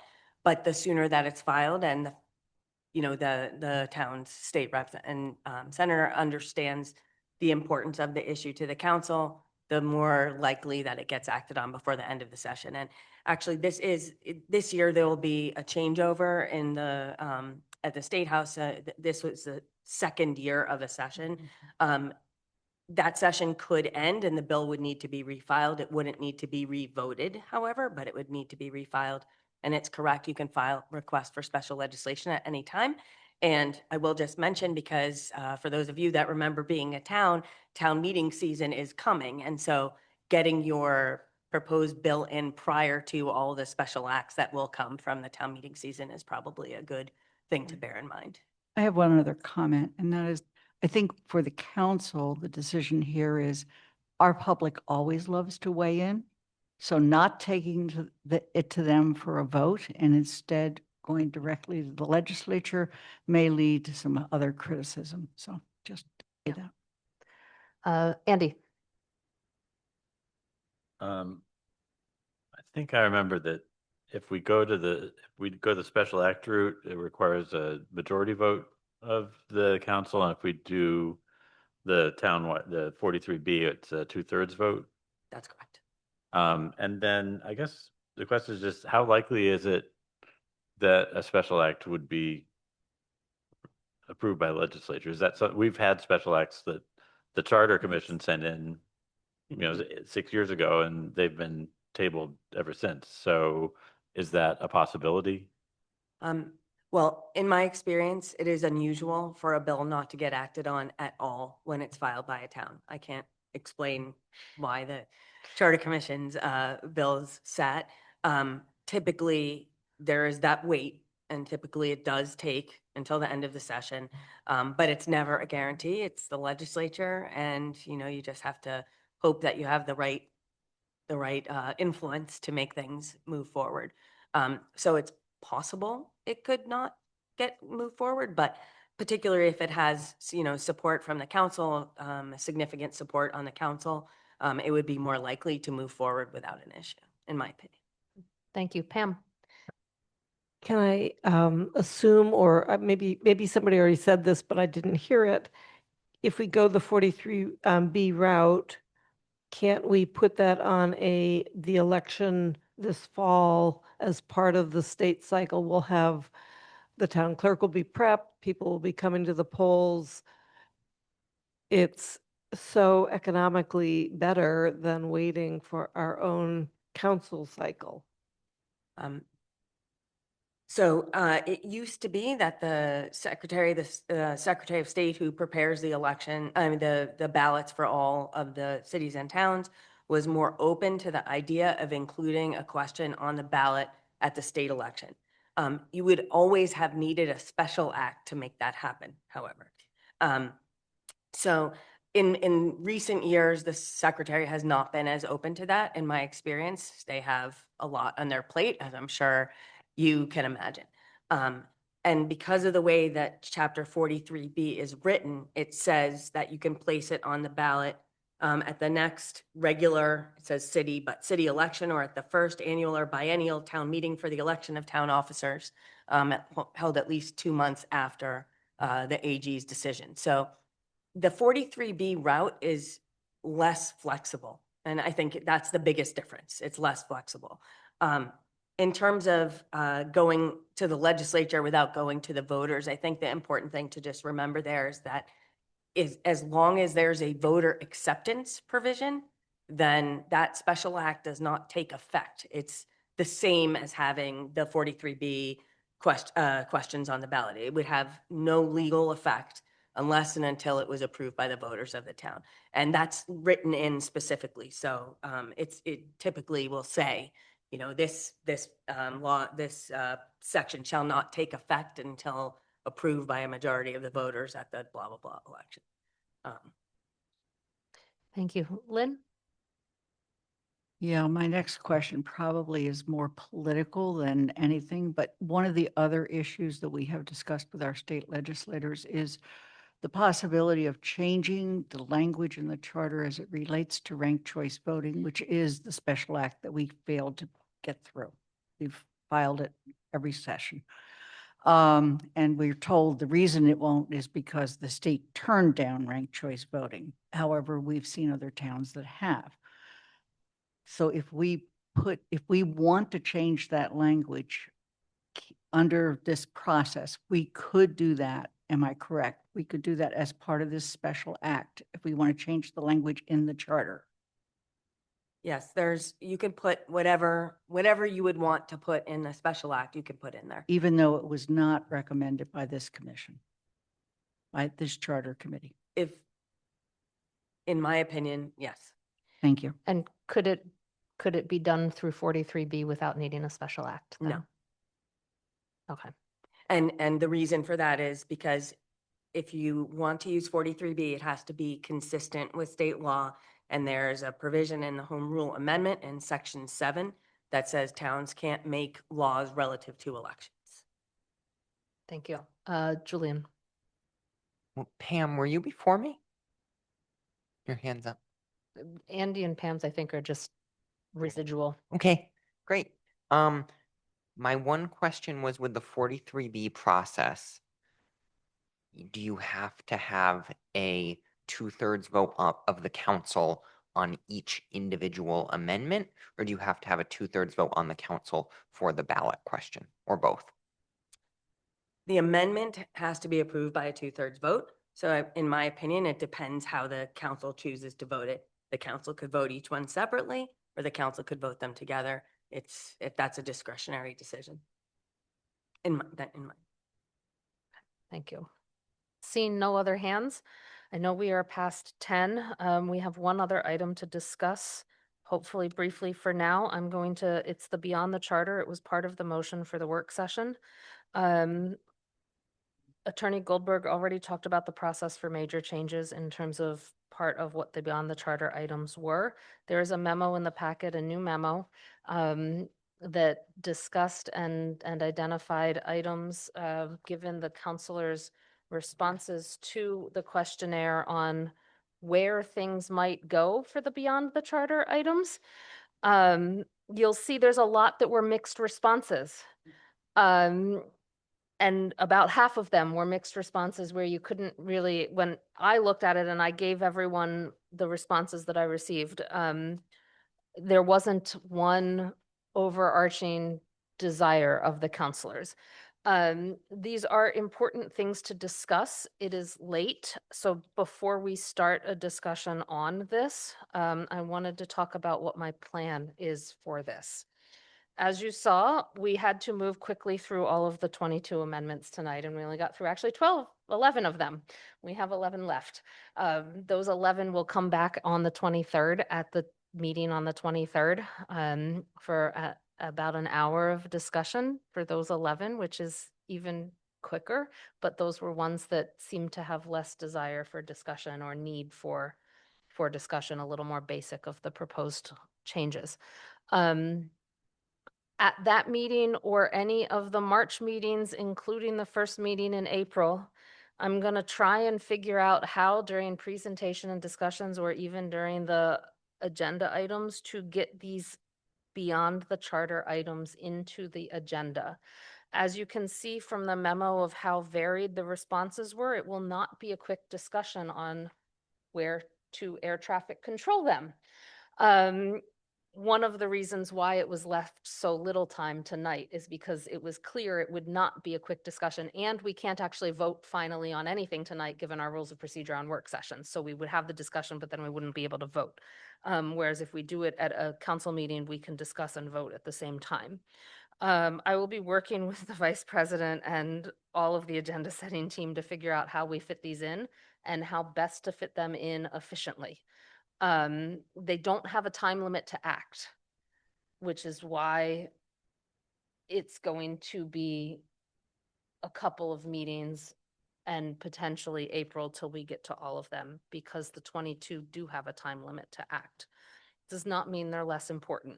It's just trying to manage meetings that everyone wants to end at 10 and it's already 10:20. So I'm doing my best here with all of it. You guys did great tonight trying to limit the discussion tonight. I appreciate that, so that it's not 11 yet. So that's my thinking.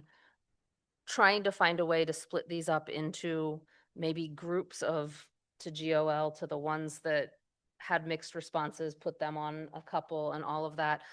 During those discussions, we will also discuss other items the counselors may want to add to this. So I haven't forgotten that part. It's just, I didn't ask that part. So things like, I know ranked choice voting was mentioned tonight as a potential add to sort of investigation. There might be others. I think counselors have mentioned others in the past at other meetings. So that will be the time to say, hey, is there any other amendments to the charter we might want to make?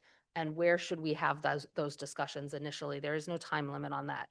So that's the plan for that. I'm happy to stay here as long as you want to discuss it tonight, but it is already 10:20. But I wanted to put that plan out that I'm going to find a way to work it into agendas as I think things fit into agendas. And it means it will probably be multiple agendas at multiple times, figuring out which items come when. I'll take questions, comments, discussion, and there's always the option to move to adjourn at some point too, but we'll move on to discussion at this point. Kathy? First, I would like to end the meeting without that discussion. That's my first level of opinion. And then my second's a question. We have to focus and vote on the 22 recommended changes. The beyond the charter and where it goes to committees, do we have to act on that with any alacrity? Meaning, we're about to be in a budget season. I feel like there are a huge number of big items. Can those discussions be later, Mandy, as you're trying to fit them into agendas? And by later, like June, July, August, kind of later, because could we focus just on the 22? And to the extent there's something that didn't make it on the 22 list that some counselor says, I wish this had been on the list. Do we have to work on the set? I looked at the diversity of where drop it all together versus refer it somewhere, but a lot of it was just refer it, do something with it. So could we have that discussion later? I just feel like we have a pretty full next few months. So the second was the question. Yes, we can have that discussion later. I have gotten various requests from various counselors on how quickly to have that discussion, which is why I'm saying I'm trying to fit as much of it into agendas as possible, but prioritizing the 22 that have to be done by the end of March. But if I look at an agenda and I say, oh, if those 22 or a portion of that might take an hour and a half and we don't have much else on the agenda, so I think we've got 30 minutes maybe in this agenda to talk about that, I'm going to try and find a way to put this on that agenda. But we have time to air traffic control them away. There is no deadline on those portions of the final report. Counselor Cannell Martin. Yes. Thank you Mandy Jo for trying to accommodate all of those in the agendas. I appreciate that. I just one thing from the KP Law memo that stuck out to me was that the the budget, so the changes to the budgeting authority of the town council, this is on the last page, falls under a minor amendment. And so I just wanted to flag that that appeared in Beyond the Charter. And it feels like that could be something that we pay attention to earlier in the way that we're paying attention to the 22 recommendations, because the legal opinion that we received is that it is a minor amendment. So I just wanted to flag that. Thank you. Andy? Yeah, I just want to point out that the Beyond the Charter was organized into two sections. One was sort of major changes that might be a community discussion, and the other was primarily around communication, transparency, things like that. So I would support putting them off and then devoting, maybe a public forum to the big ones and a some thinking about communication. Then we could divvy that up among some committees later on, but they could be grouped in those two categories and handled differently. Thank you. Any other comments on that? Or while we've got our town attorney here, any other questions related to any of the Charter Review Committee's final report or what we need to do on the final report for our town attorney?